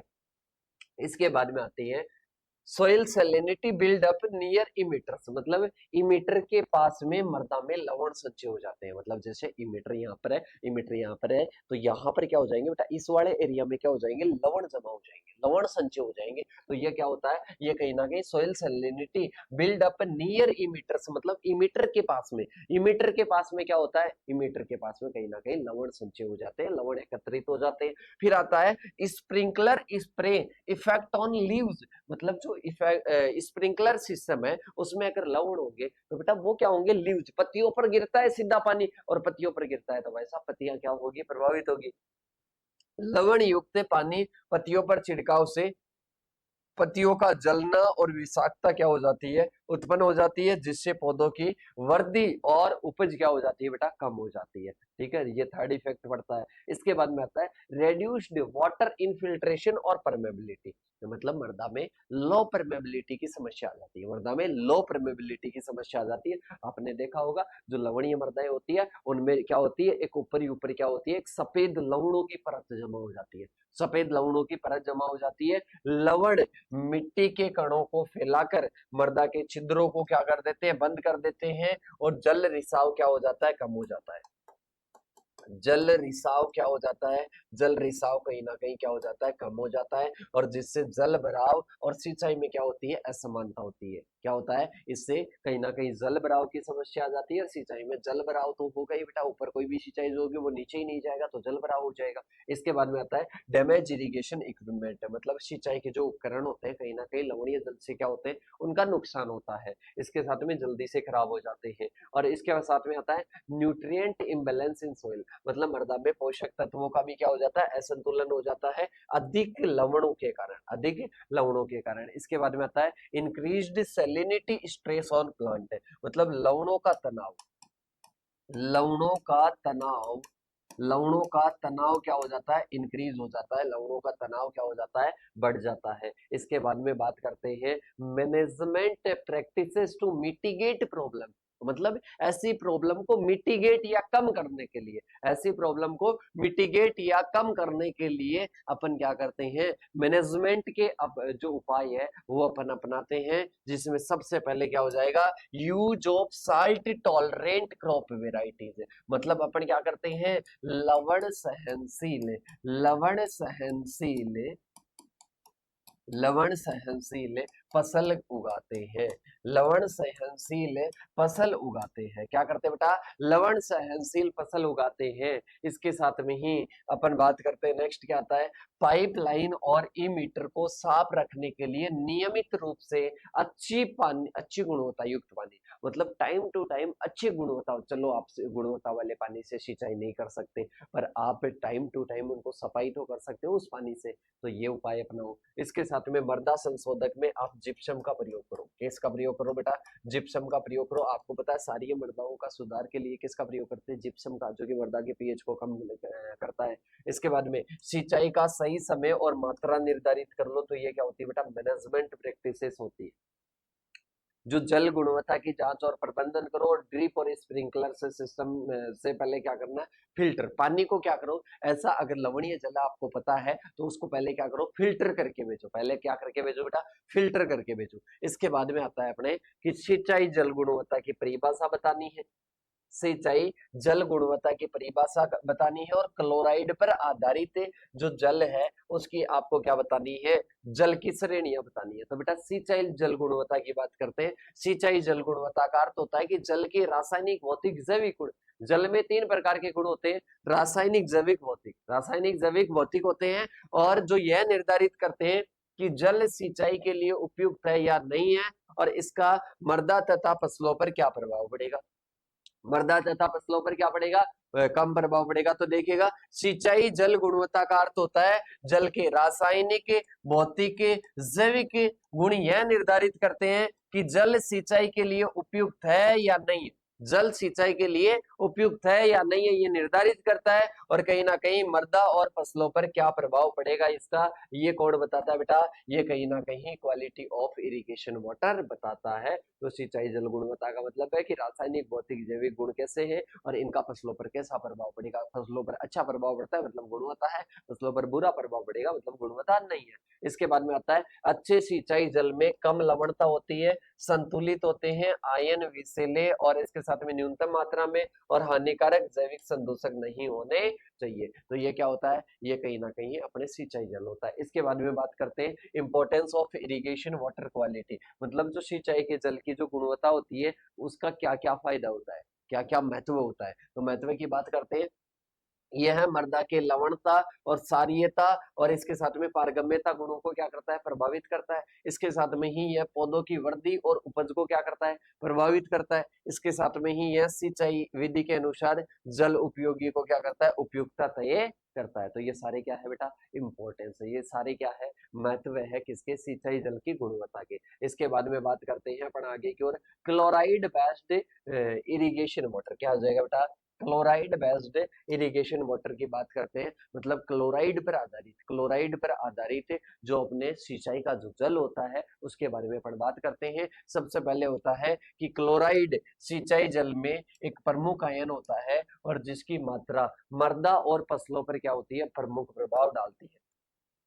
क्लोराइड की बात करते हैं तो सिंचाई जल में क्या होता है बेटा, एक प्रमुख आयन होता है और वो कहीं ना कहीं सिंचाई के जल को क्या करता है, प्रभावित करता है। वो क्लोराइड आयन कहीं ना कहीं फसल को भी क्या करता है, प्रभावित करता है। तो देखो क्लोराइड इरिगेशन जो वाटर में होता है उसके बारे में अपन बात करते हैं, उसके बारे में अपन बात करते हैं, वर्गीकरण की बात कर लेते हैं बेटा। अलग अलग क्लास है इसकी क्लोराइड। क्लोराइड जब क्लास 1 की बात करते हैं तो एक्सीलेंट, जब क्या होता है बेटा 70 मिलीग्राम से क्या होता है, 70 मिलीग्राम पर लीटर से कम होता है तो वो एक्सीलेंट, की वो क्या है, सेफ है, फसलों के लिए सुरक्षित है। और क्लास 2 की बात करते हैं 70 से 140 मिलीग्राम पर लीटर है तो कहीं ना कहीं अधिकांश फसलों के लिए क्या है, सुरक्षित है, सेफ है। इसके बाद में आता है अपने पास में क्लास 3 की बात करते हैं तो 140 से 350 मिलीग्राम तक है, तो सीमित प्रयोग अपने को करना है, लिमिटेड अपने को प्रयोग करना है। इसके बाद में आता है क्लास 4 की बात करते हैं तो 350 से 700 मिलीग्राम पर लीटर होता है। ये कहीं ना कहीं क्लोराइड विषाक्तता का खतरा रहता है, ठीक है। इसके साथ में ही क्लास 5 की बात करें तो बेटा 750 मिलीग्राम पर लीटर से अधिक होता है, जो कि अपने को प्रयोग नहीं करना चाहिए, जो कि अपने को प्रयोग नहीं करना चाहिए क्योंकि वो सुटेबल ही नहीं है। तो ये अलग अलग क्या होती है, श्रेणियां होती है। अब इसके बाद में अपन चलते हैं बेटा आगे की ओर। आगे आता है इफेक्ट ऑफ क्लोराइड इन फसल, मतलब फसल में क्या क्या प्रभाव होता है। तो बेटा सबसे पहले बात करते हैं कि क्लोराइड विषाक्तता को पत्तियों में जलन और इसके साथ में प्रकाश संश्लेषण में कमी आती है। लवण संचय, जल लेने की क्षमता क्या हो जाती है, कम हो जाती है, मतलब ये जल को ग्रहण करने की क्षमता इनमें क्या हो जाती है, कम हो जाती है। उच्च क्लोराइड मिट्टी के सूक्ष्म जीवों को नुकसान पहुंचाता है और कहीं ना कहीं मिट्टी की जो गुणवत्ता है उस गुणवत्ता को क्या करता है, कम करता है। तो ये मेथड्स की बात करते हैं कि कैसे इनको प्रयोग कर सकते हैं। एक तो अपन क्या कर सकते हैं, जो लवण युक्त जल है उसके साथ में साधारण जल मिलाकर आप क्या कर सकते हो, यूज कर सकते हो। लवण सहिष्णु फसलें आप लगा सकते हो। इसके साथ में जिप्सम और कार्बनिक खाद का प्रयोग कर सकते हो और जल निकास की अच्छी सुविधाएं अपनाओ। इससे जल निकास होगा तो लवण भी बाहर की ओर चले जाएंगे, क्लोराइड वगैरह सब कुछ बाहर की ओर चले जाएंगे। जैसे कि क्लोराइड लवणीय मृदाओं में तो होता है NaCl, सोडियम और ये क्लोराइड हो गया, ठीक है। अब बात करते हैं अपना आगे की ओर। आगे अपन बात करते हैं भूमि की अपने को लैंड कैपेबिलिटी का क्या करना है बेटा, वर्गीकरण करना है। किसका करना है, लैंड कैपेबिलिटी का अपने को वर्गीकरण करना है। तो लैंड कैपेबिलिटी किसको बोलते हैं, भूमि उपयोग वर्गीकरण एक प्रणाली है जो कि भूमि के कृषि उपयोग के लिए स्थायित्व मूल्यांकन का निर्धारण करती है ताकि भूमि के शरण को रोका जा सके। मतलब बात करते हैं भूमि का कृषि के लिए प्रयोग, भूमि का कृषि के लिए उपयोग स्थायित्व मूल्यांकित करना। मतलब ये क्या कृषि के लिए सही है कि नहीं है, मतलब लैंड कैपेबिलिटी, ये लैंड किसके लिए कैपेबल है, ये चारागाह के लिए है, ये कहीं ना कहीं पशुओं को चराने के लिए है, ये कहीं ना कहीं अपने फसल लेने के लिए है, ये कहीं ना कहीं किसी के लिए उपयोगी नहीं है। इसके आधार पर, कैपेबिलिटी के आधार पर इनकी अलग अलग क्लास है जिसके आधार पर इनको 8 भागों में 8 क्लासों में डिवाइड किया गया है, उसके बारे में बात करेंगे। देखो सबसे पहले पर्पज की बात करते हैं, विभिन्न कृषि और गैर कृषि उपयोगों के लिए उपयुक्त भूमि की पहचान करना कि ये कृषि के लिए प्रयोग कर सकते हैं, इसका नहीं कर सकते। इसके बाद में आता है मृदा स्वास्थ्य को बनाए रखने के लिए और भूमि प्रबंधन और संरक्षण के उपाय सुझाना। मतलब अपन क्या करते हैं, मृदा स्वास्थ्य बनाए रखने के लिए भूमि प्रबंधन और संरक्षण के उपाय क्या करना, सुझाना है। इसके बाद में बात करते हैं भूमि के अत्यधिक या गलत उपयोग से मृदा कटाव और इसके साथ में पोषक तत्वों की कमी आदि समस्याओं को क्या करना है बेटा, रोकना है। इसके बाद में अपन चलते हैं आगे की ओर। आगे अपने आता है इसका क्लासिफिकेशन। क्या आता है बेटा, क्लासिफिकेशन। क्लासिफिकेशन में टोटल 8 है। टोटल कितनी है बेटा, टोटल 8 है। तो सबसे पहले देखो, सबसे पहले आती है बहुत कम सीमाओं में और भूमि प्रकार की फसलें के लिए क्या होती है, उपयुक्त होती है, क्लास फर्स्ट हो जाएगा। इसके साथ में मध्यम सीमाएं होती है और इसमें क्या होती है, फसल चयन और प्रबंधन पर कुछ क्या होता है, प्रतिबंध होता है। गंभीर और सीमाएं होती है, क्षति रोकने के लिए सावधानी पूर्वक यहाँ पर प्रतिबंध की क्या होती है, जरूरत होती है, मतलब मैनेजमेंट की जरूरत है या नहीं है। इसके बाद में बहुत गंभीर समस्याएं होती है और कहीं ना कहीं चारागाह है, वन है, इनके लिए क्या रहती है, वन्य जीवों के लिए उपयुक्त रहती है। खेती के लिए अनुपयुक्त रहती है पर चारागाह है, वन के लिए उपयोगी होती है, क्लास 5 की। इसके बाद में गंभीर सीमाएं होती है और कहीं ना कहीं अपन बात करते हैं तो जो खेती के लिए क्या होती है, अनुपयुक्त होती है, कौन सी, क्लास 6 की। क्लास 7 की बात करते हैं तो बहुत गंभीर होती है, कृषि के लिए अनुपयुक्त होती है, मुख्यतः चराई के लिए होती है। इसके साथ में क्लास 8 की बात करते हैं, अत्यधिक गंभीर समस्या होती है, नहीं तो कृषि के लिए, नहीं चराई के लिए क्या होती है, अनुपयुक्त होती है। तो ये अलग अलग प्रकार की है। इसके साथ में ही अपन बात करते हैं इनका जो क्लासिफिकेशन किया गया, मतलब इनकी लैंड कैपेबिलिटी का जो 8 भागों में इसको डिवाइड किया गया, मर्दाओं को 8 भागों में डिवाइड किया गया, तो ये किसके बेस पर किया गया, तो इसका बेस है, सबसे पहले अपन बात करते हैं तो सॉइल टेक्सचर या इसके साथ में ही डेप्थ, सॉइल टेक्सचर और डेप्थ के आधार पर क्या किया गया, कहीं ना कहीं वर्गीकरण किया गया। फिर इसके बाद में बात करते हैं ड्रेनेज कंडीशन, मतलब वहां पर वाटर ड्रेनेज बात करते हैं तो जल निकास की क्या क्या सुविधाएं हैं, जल निकास के आधार पर इनको क्या किया गया, क्लासिफाई किया गया। इसके साथ में ही स्लोप इरोजन रिस्क बात करते हैं तो स्लोप इरोजन रिस्क की बात करते हैं, मतलब जो ढलान है, ढलान में क्या होता है बेटा, कहीं ना कहीं इरोजन होता है, क्या होता है, कहीं ना कहीं मृदा का क्षरण होता है, और मृदा का क्षरण होता है तो उस कंडीशन में कटाव के आधार पर कि मृदा का कटाव हो रहा है तो वो उपयुक्त ही नहीं होगी, खेती के लिए क्या नहीं होगी, उपयुक्त नहीं होगी, तो वो क्या हो जाएगा, ढलान और क्या हो जाएगा, कटाव का खतरा हो जाएगा। 1 मिनट चालू रखिएगा बेटा।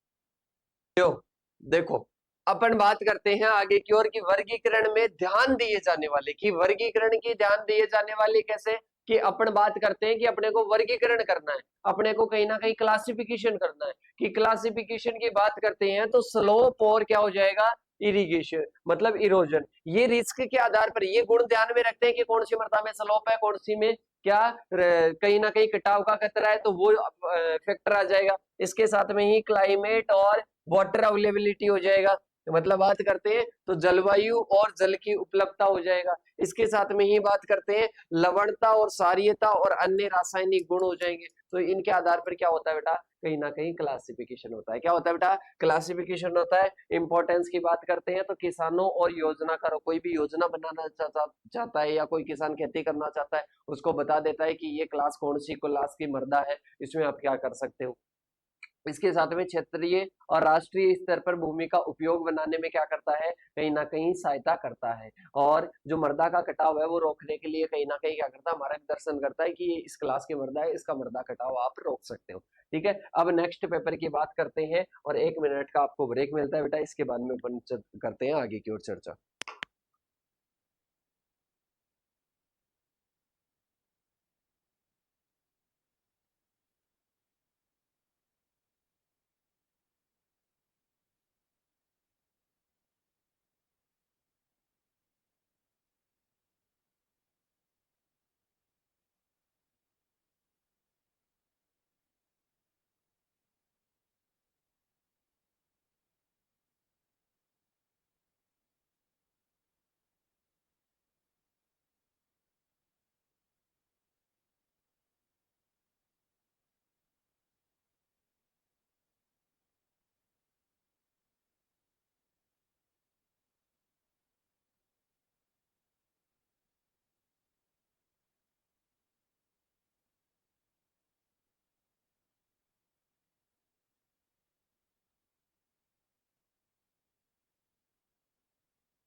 देखिएगा बेटा, आगे की ओर चर्चा करते हैं। आगे आता है अपने डेफिनेशन और नेक्स्ट पेपर आता है। नेक्स्ट पेपर में सबसे पहले है sodium absorption ratio, SAR। SAR की बात करते हैं तो मिट्टी या सिंचाई जल में जो सोडियम की मात्रा होती है, मिट्टी या सिंचाई जल में जो सोडियम की मात्रा का कैल्शियम और मैग्नीशियम की आयनों के जो सापेक्ष मापन है वो क्या हो जाएगी, SAR हो जाएगी। और जल पारगम्यता पर सोडियम के खतरे को दर्शाता है। बेटा आपको पता है, मैंने कहा था कि सोडियम की जब अधिकता होती है तो ये कहीं ना कहीं क्या करते हैं, एक कठोर परत बनाते हैं। क्या बनाते हैं, कठोर परत बनाते हैं। और इसके द्वारा क्या नहीं होगा, जल कहीं ना कहीं लीचिंग नहीं होगा, जल का क्या नहीं होगा, लीचिंग नहीं होगा। सोइल क्या हो जाएगी, डिग्रेडेड हो जाएगी, सोडियम के कारण ही तो होता है। तो ये क्या कौन बताता है, ये अपने SAR बताता है। तो ये डेफिनेशन कंप्लीट होती है, सूत्र भी दिया हुआ है, पहले भी लिखवा दिया। लाइम की रिक्वायरमेंट की डेफिनेशन हो चुकी है। इसके साथ में मृदा विज्ञान की कोई दो बुकों के नाम बताने हैं तो इसमें एक तो soil science by BP Pandey लिख लेना और एक एचएल टंडन लिख लेना। इसके बाद में आता है बायो रिमेडिएशन। बायो रिमेडिएशन का मतलब वो जैविक सुधार था ना बेटा, जैविक सुधार अपन ने बात किए थे, वो मल्टीपर्पज ट्री वाला वो आ जाएगा कि जीवित जीवों जैसे कि सूक्ष्म जीव पौधों का प्रयोग करके मिट्टी और पानी को मिट्टी और पानी से प्रदूषकों और अशुद्धियों को क्या करना, हटाना। क्या करना, इनको हटाना। मतलब प्रदूषकों और अशुद्धियों को क्या करना, हटाना या निष्क्रिय करने की प्रक्रिया क्या होती है, बायो रिमेडिएशन होती है। क्या होती है, बायो रिमेडिएशन होती है कि जीवित जीवों और इसके साथ में ही जैसे कि सूक्ष्म जीवों या इसके साथ में पौधों का प्रयोग करके अपन मिट्टी या जो पानी होता है, सिंचाई का पानी होता है, उसमें से क्या कर देते हैं, प्रदूषकों को हटा देते हैं। ये किसका प्रयोग करके, जीवों का या फिर पौधों का प्रयोग करके, तो उसको बायो रिमेडिएशन कहते हैं। इसके बाद में आती है अलग अलग प्रकार की, आपको जो प्रॉब्लमेटिक सॉइल है उनका नाम बताना है। एल्कली सॉइल आ जाएगा, सोडिक सॉइल आ जाएगा, सेलाइन आ जाएगा और वाटरलॉग्ड आ जाएगा। ठीक है, इसके बारे में पहले भी बात कर चुके हैं। इसके बाद में आता है soil quality and soil health में डिफरेंस है बेटा।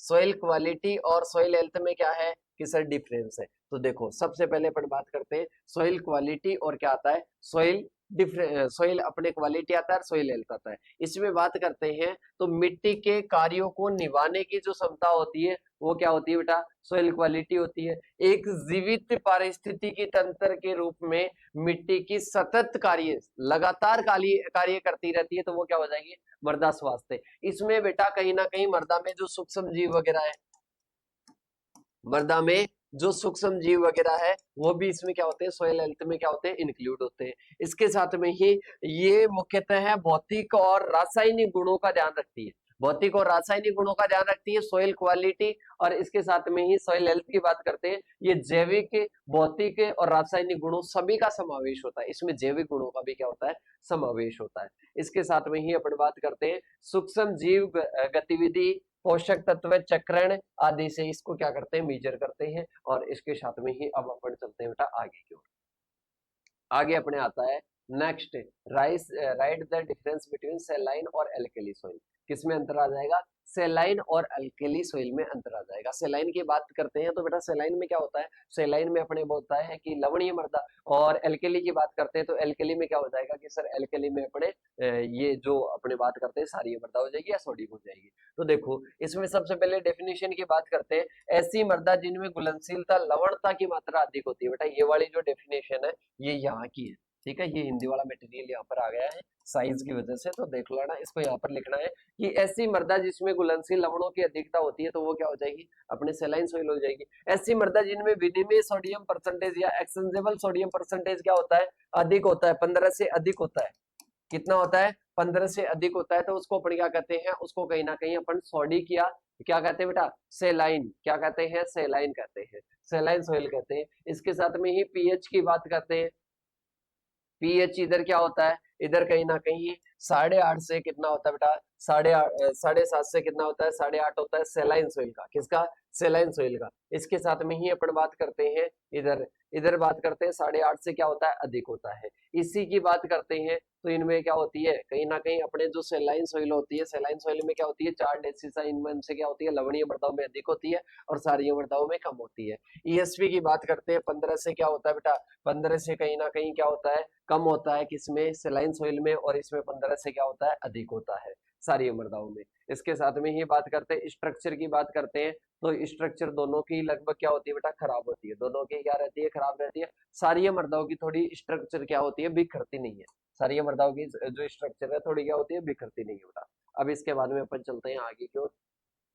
आगे आता है मृदा गुणवत्ता में सुधार की कुछ रणनीतियां बतानी है, मतलब मृदा गुणवत्ता को, सोइल की क्वालिटी को कैसे सुधारा जा सकता है, कैसे इंप्रूव कर सकते हैं सोइल क्वालिटी को, इसके बारे में आपको कुछ रणनीतियां बतानी है। तो इसमें सबसे पहले बात करते हैं कि आपको सुधारने के लिए कहीं ना कहीं, अब इसकी बात करते हैं कि गुणवत्ता को सुधारने का मतलब क्या है। इसका मतलब है कि मृदा की उत्पादकता बनाए रखना और पर्यावरण की गुणवत्ता को संरक्षित करना और पौधों व जीवों के जो स्वास्थ्य है उसको बढ़ाना। इसके लिए निम्न रणनीतियां बनाई जाती है। सबसे पहले ऑर्गेनिक मैटर डालना, ठीक है, ये पहले भी अपन बात कर चुके हैं अलग अलग पॉइंटों में, पर आप पॉइंट पॉइंट देख लो कि इसमें क्या होता है, ऑर्गेनिक मैटर डालकर, जैसे ह्यूमस वगैरह अपन डालकर क्या कर देते हैं, उसकी कहीं ना कहीं जो क्वालिटी है वो बढ़ा देते हैं, गुणवत्ता बढ़ा देते हैं, जिससे वाटर होल्डिंग कैपेसिटी वगैरह बढ़ जाती है, न्यूट्रिएंट की वैल्यू बढ़ जाती है। क्रॉप रोटेशन और डाइवर्सिफिकेशन, मतलब आप फसलों को अदल बदल कर बो, अभी जैसे कि सीरियल बोलिए, फिर इसके बाद में आप पल्सेस बोलिए, इसके साथ में क्रॉप रोटेशन, क्रॉप रोटेशन हो गया। अब इसके सॉरी डाइवर्सिफिकेशन हो गया। क्रॉप रोटेशन की बात करते हैं तो अदल बदल कर, और डाइवर्सिफिकेशन का क्या होता है, पशुओं को भी, पशुओं का पालन करो और फसलों का उत्पादन करो, दोनों को साथ में करो तो दोनों का कॉम्बिनेशन बन जाएगा, और दोनों का कॉम्बिनेशन बनेगा तो इससे कहीं ना कहीं क्या होता है, फसलों जो मृदा की क्वालिटी होती है उसमें क्या होता है, सुधार होता है।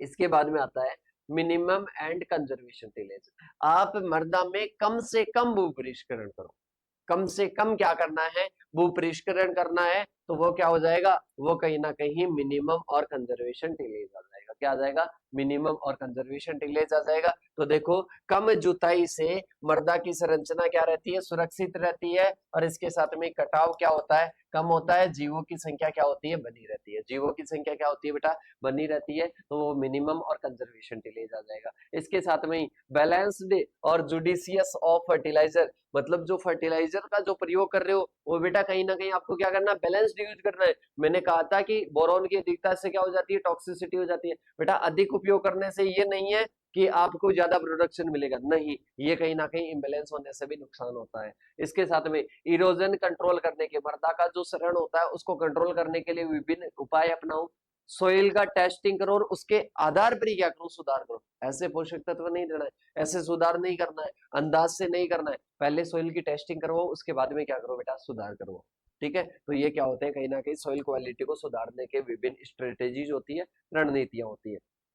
इसके बारे में बात करते हैं, सोइल क्रस्टिंग एंड दैयर मैनेजमेंट। जब क्या होता है, मृदा में क्या हो जाता है बेटा, एक कठोर परत बढ़ जाती है, मृदा में ऊपर क्या हो जाती है, कठोर परत बढ़ जाती है। अब ना ही O2 वगैरह जा पाएगी, ना ही जल वगैरह जा पाएगा, और ना ही जो अपनी मृदाएं, जो अपने प्लांट है, प्लांटों की जड़ों का विकास हो पाएगा। तो इसके लिए क्या करते हैं, ऊपर जो भू पपड़ी है और उसका मैनेजमेंट कैसे कर सकते हैं, तो भू पपड़ी की बात करते हैं, तो भू पपड़ी मृदा सतह पर एक पतली, कठोर और सघन परत का बनना होता है, और जो कि जल के रिसाव, वायु का आदान प्रदान और अंकुरण को क्या करती है, बाधा करती है।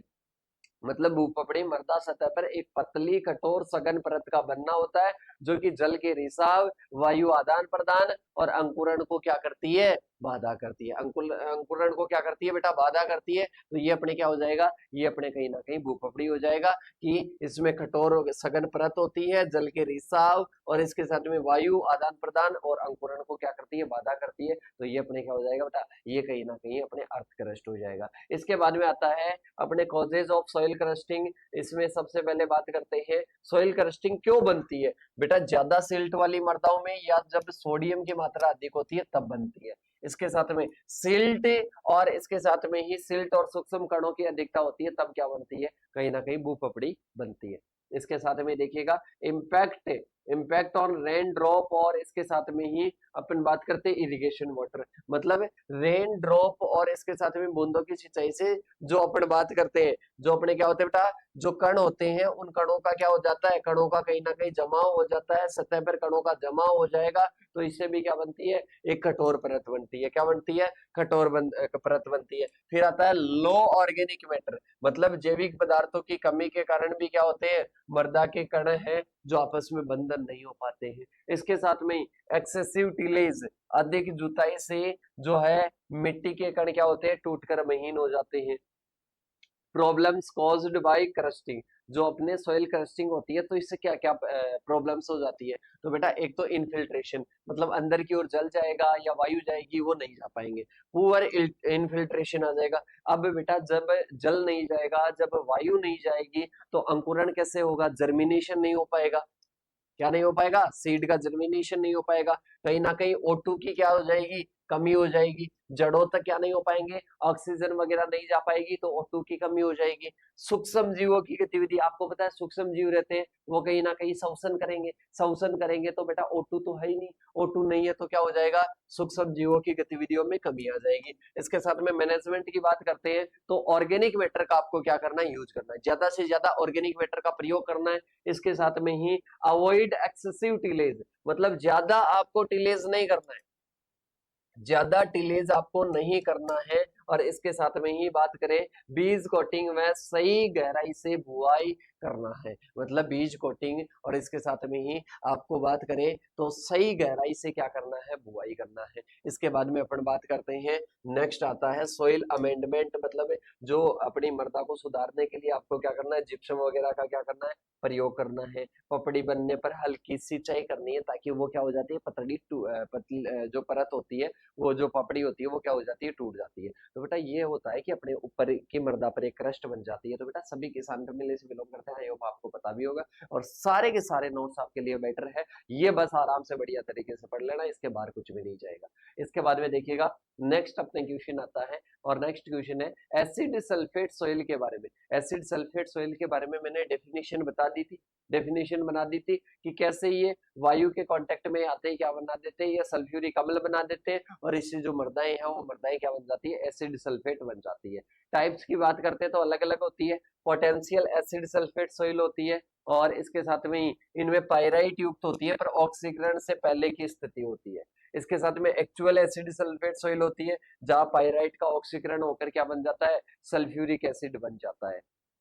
इसके साथ में ही बात करते हैं फॉर्मेशन की, ये कैसे बनती है ये मैंने बता ही दिया था बेटा। इसके साथ में ही अपन चलते हैं आगे की ओर, क्या क्या प्रॉब्लम्स क्रिएट करती है, मतलब जो एसिड सल्फेट सोइल होती है उनके द्वारा क्या क्या प्रॉब्लम्स क्रिएट हो जाती है। तो देखो पीएच, पीएच से क्या हो जाती है, पीएच कहीं ना कहीं 4 से कम हो जाता है, पीएच 4 से क्या हो जाता है, कम हो जाता है, एल्यूमिनियम और लोहे की विषाक्तता हो जाएगी। इसके साथ में पोषक तत्वों की कमी, विशेषकर फास्फोरस, कैल्शियम और मैग्नीशियम की क्या हो जाएगी, कमी हो जाएगी। इसके साथ में ये बात करते हैं, सूक्ष्म जीव गतिविधि व जड़ें क्या हो जाती है, क्षतिग्रस्त हो जाती है। इसके साथ में तेजाब जल बहाव से क्या होती है, कहीं ना कहीं जलीय जीवन क्या होता है, प्रभावित होता है। अब आता है management of acid sulphate soil, मतलब इनका मैनेजमेंट कैसे कर सकते हैं। तो एक तो लाइम का प्रयोग करो, मतलब चूना का प्रयोग करो, चूना का प्रयोग करोगे तो आपको होता है अरे बेटा अम्लीय मृदा होगा। अब एसिड सल्फेट सोइल को छोड़ो, आपको अम्लीय मृदा होगा, आपको क्या करना है, अम्लीय मृदाओं का सुधार करना है, क्योंकि 4 से कम पीएच होता है, एसिड सल्फेट सोइल का 4 से कम पीएच होता है, तो अम्लीय मृदा होगी। अब अम्लीय मृदा का आपको क्या करना है, सुधार करना है। तो वो सुधार कैसे करोगे, वो सुधार करोगे लाइम का प्रयोग करके, किसका, लाइम या चूने वाले पदार्थों का प्रयोग करके करोगे। इसके साथ में ही बात करते हैं सबमर्जेंस ऑफ सोइल, मतलब कहीं ना कहीं क्या करोगे, मृदा को जल संतृप्त बनाए रखे ताकि पाइराइट का क्या नहीं हो, ऑक्सीकरण नहीं हो। पाइराइट का ऑक्सीकरण नहीं होगा, सल्फ्यूरिक अम्ल नहीं बनेगा, सल्फ्यूरिक अम्ल नहीं बनेगा तो क्या नहीं होगा, एसिड सल्फेट सोइल नहीं बनेगी, तो अपने आप ही इसका मैनेजमेंट हो गया। इसके बाद में आता है यूज एसिड टॉलरेंट क्रॉप, मतलब लवण सही जो सॉरी अम्ल संयनशील जो फसलें होती है उनका आप क्या करो, प्रयोग करो। और इसके साथ में प्रॉपर आप टेस्टिंग करते रहो और मॉनिटरिंग करते रहो, क्योंकि अपने को पता है समय रहते हुए अपन अच्छे से क्या कर सकते हैं, मैनेजमेंट कर सकते हैं। तो ये अपने क्या हो जाएगा बेटा, ये कहीं ना कहीं अपने सारे पॉइंट्स हो जाएंगे एसिड सल्फेट सोइल से रिलेटेड। फिर इसके बाद में आ जाता है वही बहुउद्देशीय बहुउद्देशीय जो पेड़ होते हैं उनके बारे में। तो बहुउद्देशीय पेड़ों के बारे में पहले पूरी चीजें अपन क्या कर चुके हैं, चर्चा कर चुके हैं। इसके बाद में अपन चलते हैं बेटा आगे की ओर। आगे अपने आता है समस्याग्रस्त मृदाओं के लिए कौन कौन से उपयुक्त पौधे हैं, इसके बारे में भी अपन ने क्या कर ली थी, चर्चा कर ली थी। आगे आता है मृदा सुधारक की परिभाषा लिखो, कार्बनिक व अकार्बनिक मृदा सुधारों के बारे में आपको क्या लिखना है, संक्षेप में लिखना है। बेटा सबसे पहले मृदा सुधारक, मृदा सुधारक की बात करते हैं तो मृदा में जो लवणीयता है, सारीयता है, अम्लीयता है, वाटर लॉग्ड है, तो बेटा इनके लिए अपन क्या करते हैं, इनको सुधारने के लिए, ऐसी कंडीशन को सही करने के लिए अपन क्या करते हैं, प्रयोग करते हैं जिन पदार्थों का, तो वो सोइल अमेंडमेंट कहलाते हैं। मृदा सुधारक वह कोई पदार्थ होता है जिसे मृदा की भौतिक, रासायनिक, जैविक गुणों को सुधारने के लिए क्या किया जाता है, उसमें मिलाया जाता है, ताकि वह पौधों की वृद्धि के लिए क्या रहता है, उपयुक्त रहता है।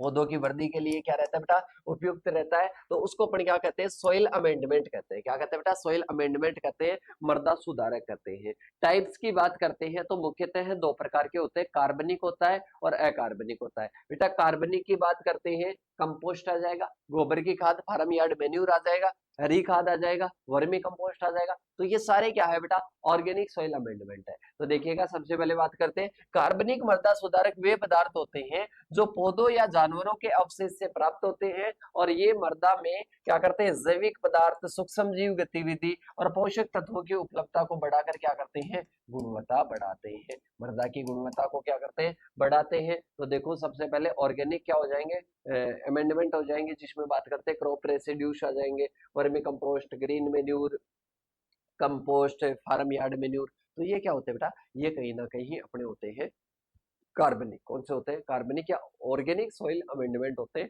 कार्बनिक मृदा सुधारक होते हैं। इसके बाद में अपन चलते हैं बेटा आगे की ओर, इनके क्या क्या बेनिफिट्स होते हैं। तो बेनिफिट्स की बात करते हैं तो ये सॉइल की स्ट्रक्चर को सुधारते हैं, जैसे कि जल धारण क्षमता, सूक्ष्म जीवों की गतिविधि, और धीरे धीरे पोषक तत्व उपलब्ध करवाते हैं। फिर आते हैं इनऑर्गेनिक सॉइल अमेंडमेंट आ जाएगा। इनऑर्गेनिक सॉइल अमेंडमेंट की बात करते हैं तो ये क्या होते हैं, अकार्बनिक होते हैं, और कहीं ना कहीं अपन बात करते हैं जैसे कि जिप्सम हो गया, लाइम हो गया, इसके साथ में ही बात करते हैं एलिमेंटल सल्फर हो गया, इसके साथ में ही जियोलाइट हो गया। तो इनको अपन क्या करते हैं, इनको अपन कहीं ना कहीं क्या कहते हैं बेटा, इनको अपन कहते हैं अकार्बनिक बोलते हैं, जो कि मृदा पीएच को संतुलित कर देते हैं, एक तो मृदा के पीएच को भी संतुलन में ला देते हैं ये वाले। इसके साथ में ही लवणीय सारी मृदाओं का सुधार करते हैं, और पोषक तत्व भी उपलब्ध करवाते हैं, मृदा को वायु संचार भी क्या करते हैं, मतलब वायु संचार, और इसकी जो स्ट्रक्चर होती है, इसकी जो टेक्सचर होती है, उसको भी सुधारने में क्या होते हैं, सहायक होते हैं।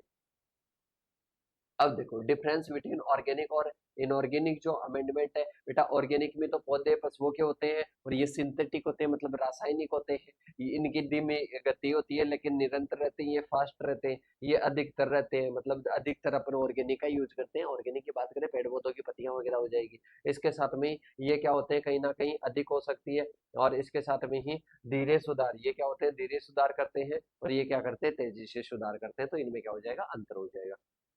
इसके बाद में बात करते हैं, नेक्स्ट क्वेश्चन आता है समस्याग्रस्त मृदाएं क्या है, और समस्याग्रस्त मृदाओं में क्षारीय मृदाओं के स्रोत और प्रबंधन के बारे में लिखना है। अपन बात करते हैं समस्याग्रस्त मृदाओं की तो बात कर चुके हैं, तो इनके बारे में तो बात करेंगे नहीं, जिनमें क्या होती है पौधों की वृद्धि में क्या आ जाती है बाधा आ जाती है। मतलब बात करते हैं वे मृदाएं जो कि पौधों की वृद्धि में क्या डालती है बाधा डालती है, और कहीं ना कहीं उपज को कम करती है, उपज को कम करती है और कहीं ना कहीं पौधों की वृद्धि में बाधा डालती है, जिनका प्रबंधन कठिन होता है क्योंकि इनमें भौतिक रासायनिक और जैविक समस्याएं होती है। क्या होती है भौतिक रासायनिक जैविक समस्याएं होती है। और बात करते हैं इसमें क्या होती है एग्जाम्पल्स की बात करते हैं तो कौन सी हो जाएगी सैलाइन सोइल आ जाएगी, सैलाइन आ जाएगी, एल्कली आ जाएगी, एसिड आ जाएगी, और एसिड सल्फेट आ जाएगी, वाटर लॉग्ड आ जाएगी, और सैंडी हैवी सोइल आ जाएगी। तो ये क्या होती है बेटा प्रॉब्लमेटिक सोइल होती है। इसके बाद में आती है एल्कली सॉइल, कौन सी आती है बेटा एल्कली। एल्कली की बात करते हैं तो सारी मृदाएं, सारी मृदाएं क्या होती है जिनमें कहीं ना कहीं exchangeable sodium percent sorry exchangeable sodium percentage, या बात करें तो ईएसपी क्या होती है कहीं ना कहीं 15 से अधिक होती है, तो उसको अपन क्या बोलते हैं क्षारीय मृदाएं बोलती हैं। इनके कैरेक्टरिस्टिक्स की बात करते हैं पीएच 8.5 से क्या होता है 10 तक होता है, ईएसपी 15 से अधिक होती है, पुअर परमेबिलिटी होती है। मैंने कहा था कि इसमें सोडियम की अधिकता होती है, और एक क्या बना लेते हैं ये पापड़ी बना लेते हैं, और इससे डिग्रेडेड सोइल हो जाती है, मतलब उसकी जो क्वालिटी है वो बिगड़ जाती है। सोर्स की बात करते हैं कि इसका सोर्स क्या है, कि कहां से ये बिगड़ रही है, कहां से ये सारी बन रही है। तो देखो सबसे पहले बात करते हैं use of soil poor quality irrigation water. अगर अपन पुअर क्वालिटी का जो सोडिक वाटर मतलब क्या कर रहे हैं सोडिक वाटर अपन यूज कर रहे हैं, सारी जल यूज कर रहे हैं, तो सारी मृदाएं बनेगी, सीधी सी बात है। इसके बाद में आता है weathering of sodium rich rocks, मतलब जिन मृदाओं में सोडियम की अधिकता है और वो चट्टाने क्या हो रही है टूट रही है, जिन चट्टानों में क्या है सोडियम की दिखता है और वो चट्टाने टूट रही है, तो इससे क्या हो रही है कहीं ना कहीं सारी मृदा बन रही है। इसके बाद में आता है इनएफिशिएंट ड्रेनेज सिस्टम, मतलब जो निकास तंत्र है, मतलब बात करते हैं जो ड्रेनेज है वो ड्रेनेज इनएफिशिएंट है, मतलब अधिक दक्षता वाला नहीं है, तो उसके कारण भी क्या होता है बेटा उसके कारण भी कहीं ना कहीं एल्कली सॉइल बनती है। इसके बाद में आता है एरिड और सेमी एरिड जो क्लाइमेट होती है, एरिड और सेमी एरिड जो क्लाइमेट होती है, शुष्क और अर्ध शुष्क जो जलवायु होती है, उसमें भी कहीं ना कहीं क्या होती है उसमें भी एल्कली सॉइल बनती है। क्या बनती है एल्कली सॉइल बनती है। इसके बाद में बात करते हैं misuse of sodium based fertilizer, मतलब बात करते हैं सोडियम युक्त उर्वरकों का अत्यधिक प्रयोग होता है, जैसे कि सोडियम नाइट्रेट वगैरह, इनका अपन अत्यधिक यूज करते हैं तो क्या बनती है कहीं ना कहीं सारी मृदाएं बनती है। इनका मैनेजमेंट कैसे कर सकते हैं, सबसे पहले तो सुधारक का प्रयोग करो, सुधारक में जिप्सम, सल्फर, आयरन सल्फेट, और इसके साथ में पायराइट, पायराइट वगैरह, और इसके साथ में सल्फर सल्फ्यूरिक एसिड, इनका आप अगर अधिक मात्रा में जैसे कि जिप्सम की अधिक मात्रा में प्रयोग करते हो कोई ना सुधार हो जाएगा।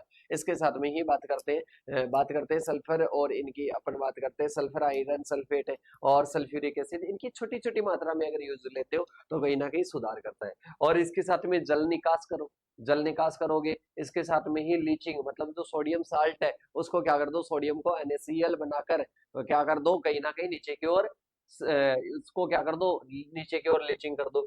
यूज साल्ट टॉलरेंट, मतलब जो साल्ट को सहनशील करने वाली आपको फसलें लगानी है। ऑर्गेनिक मैटर आपको इसमें डालना है, ह्यूमस वगैरह डालना है। इसके साथ में ग्रीन मेन्यूरिंग, ग्रीन मेन्यूरिंग की बात करते हैं, हरी खाद को आप अगर कहीं ना कहीं मृदा में दबाते हो तो इससे क्या होती है मृदा की कहीं ना कहीं जो सारियता है वो क्या होती है दूर होती है, ठीक है। और मृदा मृदा कैसी आती है उदासीनता की ओर आती है। इसके बाद में आता है मृदा संघनन से आप क्या समझते हैं, और मृदा संघनन के कारण क्या होते हैं, और मृदा संघनन के नकारात्मक प्रभावों को कम करने का रणनीतियां बतानी है। तो बेटा मृदा संघनन क्या होती है, मृदा संघनन वह प्रक्रिया है जिसमें मृदा के कण आपस में क्या हो जाते हैं दब जाते हैं, और मृदा में रिक्त स्थान क्या हो जाता है कम हो जाता है, मतलब मृदा के छिद्र क्या हो जाते हैं कम हो जाते हैं, मृदा के छिद्र कम हो जाएंगे, मृदा के कण आपस में मिल जाएंगे। मृदा में पोरोसिटी होती है, इतना पता है क्या? अरे पोरोसिटी होती है 50%, पता है क्या? कि सर बिल्कुल पता है। अब पोरोसिटी जब कम हो जाए, मृदा के कण आपस में जुड़ जाए, तो बेटा उससे क्या होता है? उससे कहीं ना कहीं मृदा संघनन कहेंगे। ये किसके कारण होता है? हेवी मशीनरी इक्विपमेंट, जब अपन क्या करते हैं, हेवी मशीनरी यूज करते हैं, जब अपन अत्यधिक टिलेज करते हैं, जब अपन एनिमल ट्रेनिंग करते हैं, जब अपन रेनफॉल का जो इम्पैक्ट होता है उसके कारण, लो ऑर्गेनिक मैटर के कारण, इनके कारण कहीं ना कहीं क्या होती है बेटा, जो मृदा की जो सतह है ना, जो मृदा की जो सतह है उस पर पोरोसिटी कम हो जाती है। ठीक है, कण पास पास में आ जाते हैं। इसके बाद में आते हैं इफेक्ट्स ऑफ सॉइल कंपेक्शन। मतलब इससे क्या होता है, इस कंपेक्शन का, सॉइल कंपेक्शन का क्या प्रभाव पड़ता है? तो सबसे पहले है पोर स्पेस कम हो जाते हैं। पोर स्पेस कम होंगे तो पोर स्पेस से ही तो क्या जाता है, जल अंदर की ओर जाता है, तो पुअर वाटर इनफिल्ट्रेशन हो जाएगा। और इसकी जो ग्रोथ है, रूट की जो ग्रोथ है वो कहीं ना कहीं क्या हो जाएगी, बाधित हो जाएगी। इसके साथ में reduced microbial activity, microbial activity कहीं ना कहीं क्या हो जाती है, रेड्यूस हो जाती है। लोअर क्रॉप यील्ड, मतलब जो क्रॉप यील्ड होती है वो कहीं ना कहीं क्या हो जाती है, लो हो जाती है। स्ट्रेटेजीज की बात करते हैं, आपको जो कहीं ना कहीं मशीनरी वगैरह का सीमित प्रयोग करो, टिलेज कम से कम प्रयोग करो, ऑर्गेनिक मैटर डालो, डीप रूट वाली मतलब गहरी जड़े वाली आपको क्या करनी है, फसलें लगानी है। इसके साथ में ही गीली मृदा में काम न करें, मतलब जो गीली मृदा है उसमें कहीं ना कहीं खेती वगैरह के कार्य कम करें। इसके साथ में ही सब सोइलिंग, मतलब जो मृदा की जो गहरी परत तोड़ने के लिए सब सोइलर की सहायता से क्या करना है, जुताई करना है। तो ये क्या हो जाएंगे बेटा, इसके उपाय हो जाएंगे। इसके बाद में बात करते हैं सिंचाई जल के गुण से आप क्या समझते हैं? विभिन्न मापदंडों के आधार पर जल का वर्गीकरण करना है। तो सिंचाई जल के बारे में, जल की जो गुणवत्ता है उसके बारे में मैंने बताया था कि कृषि जल के लिए, कृषि में जल के उपयोग के लिए जैविक, रासायनिक और भौतिक, जैविक, रासायनिक, भौतिक की दृष्टि से उपयुक्त रहता है वो सिंचाई क्या है, वो सिंचाई क्या है, गुणवत्ता युक्त है। अपन बात करते हैं इंपॉर्टेंस की, तो ये क्या होता है, कहीं ना कहीं फसल की उपज को प्रभावित करता है। सिंचाई का जो जल की गुणवत्ता है वो मृदा स्वास्थ्य और किसको प्रभावित करता है, वो कहीं ना कहीं फसल की उपज को प्रभावित करता है। रासायनिक संतुलन बिगाड़ देता है। बेस्ड ऑन सैलिनिटी की बात करते हैं, तो एक तो सैलिनिटी मतलब लवणता के आधार पर बात करते हैं, एक तो क्या होता है, फ्रेश वाटर होता है, एक मॉडरेट होता है, एक क्या होता है, सेलाइन होता है। मतलब एक तो ताजा जल होता है, एक मध्यम लवणीय होता है, और एक क्या होता है, लवणीय जल होता है। इनको कहीं ना कहीं डिवाइड किया गया है किसके आधार पर, डेसी साइमन के आधार पर। इसके साथ में ही आता है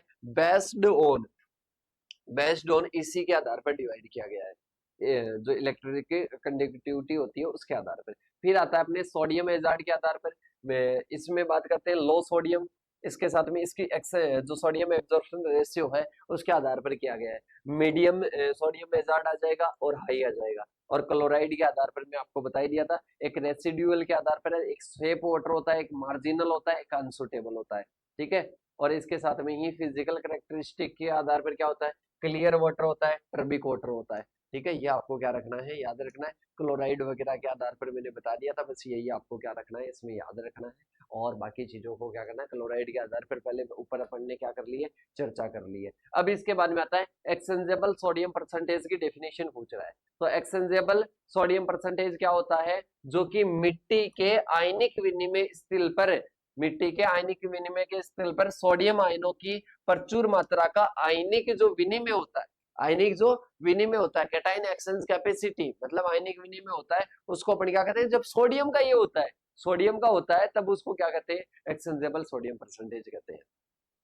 आरएससी की बात करते हैं तो ये क्या होता है, रेसिड्यूअल सोडियम कार्बोनेट होता है। मतलब इरिगेशन पानी में कार्बोनेट और बाइकार्बोनेट आयनों की मात्रा और कैल्शियम और मैग्नीशियम आयनों की मात्रा के बीच का जो अंतर है वो क्या होता है, वो कहीं ना कहीं आरएससी होता है, रेसिड्यूअल सोडियम कार्बोनेट होता है। बायो रेमिडेशन के बारे में बात कर चुके हैं कि बायो रेमिडेशन क्या होता है, जैव सुधार क्या होता है। सेलाइन सॉइल के बारे में बात कर चुके हैं। जिप्सम की रिक्वायरमेंट की बात करते हैं, जिप्सम की रिक्वायरमेंट किसके लिए होती है, क्षारीय मृदाओं के सुधार के लिए, क्षारीय मृदाओं की सुधार के लिए। और इसके साथ में ही अपन बात करते हैं मृदा की संरचना सुधारने के लिए। क्षारीय मृदाओं में क्या होता है, सोडियम अधिक होता है, सोडियम से संरचना बिगड़ जाती है, संरचना को सुधारने के लिए जिप्सम का प्रयोग करेंगे। ठीक है, तो ये आपको क्या याद रखना है, लाइम रिक्वायरमेंट तो अम्लीय मृदाओं के लिए, ये किसके लिए होती है, क्षारीय मृदाओं के लिए।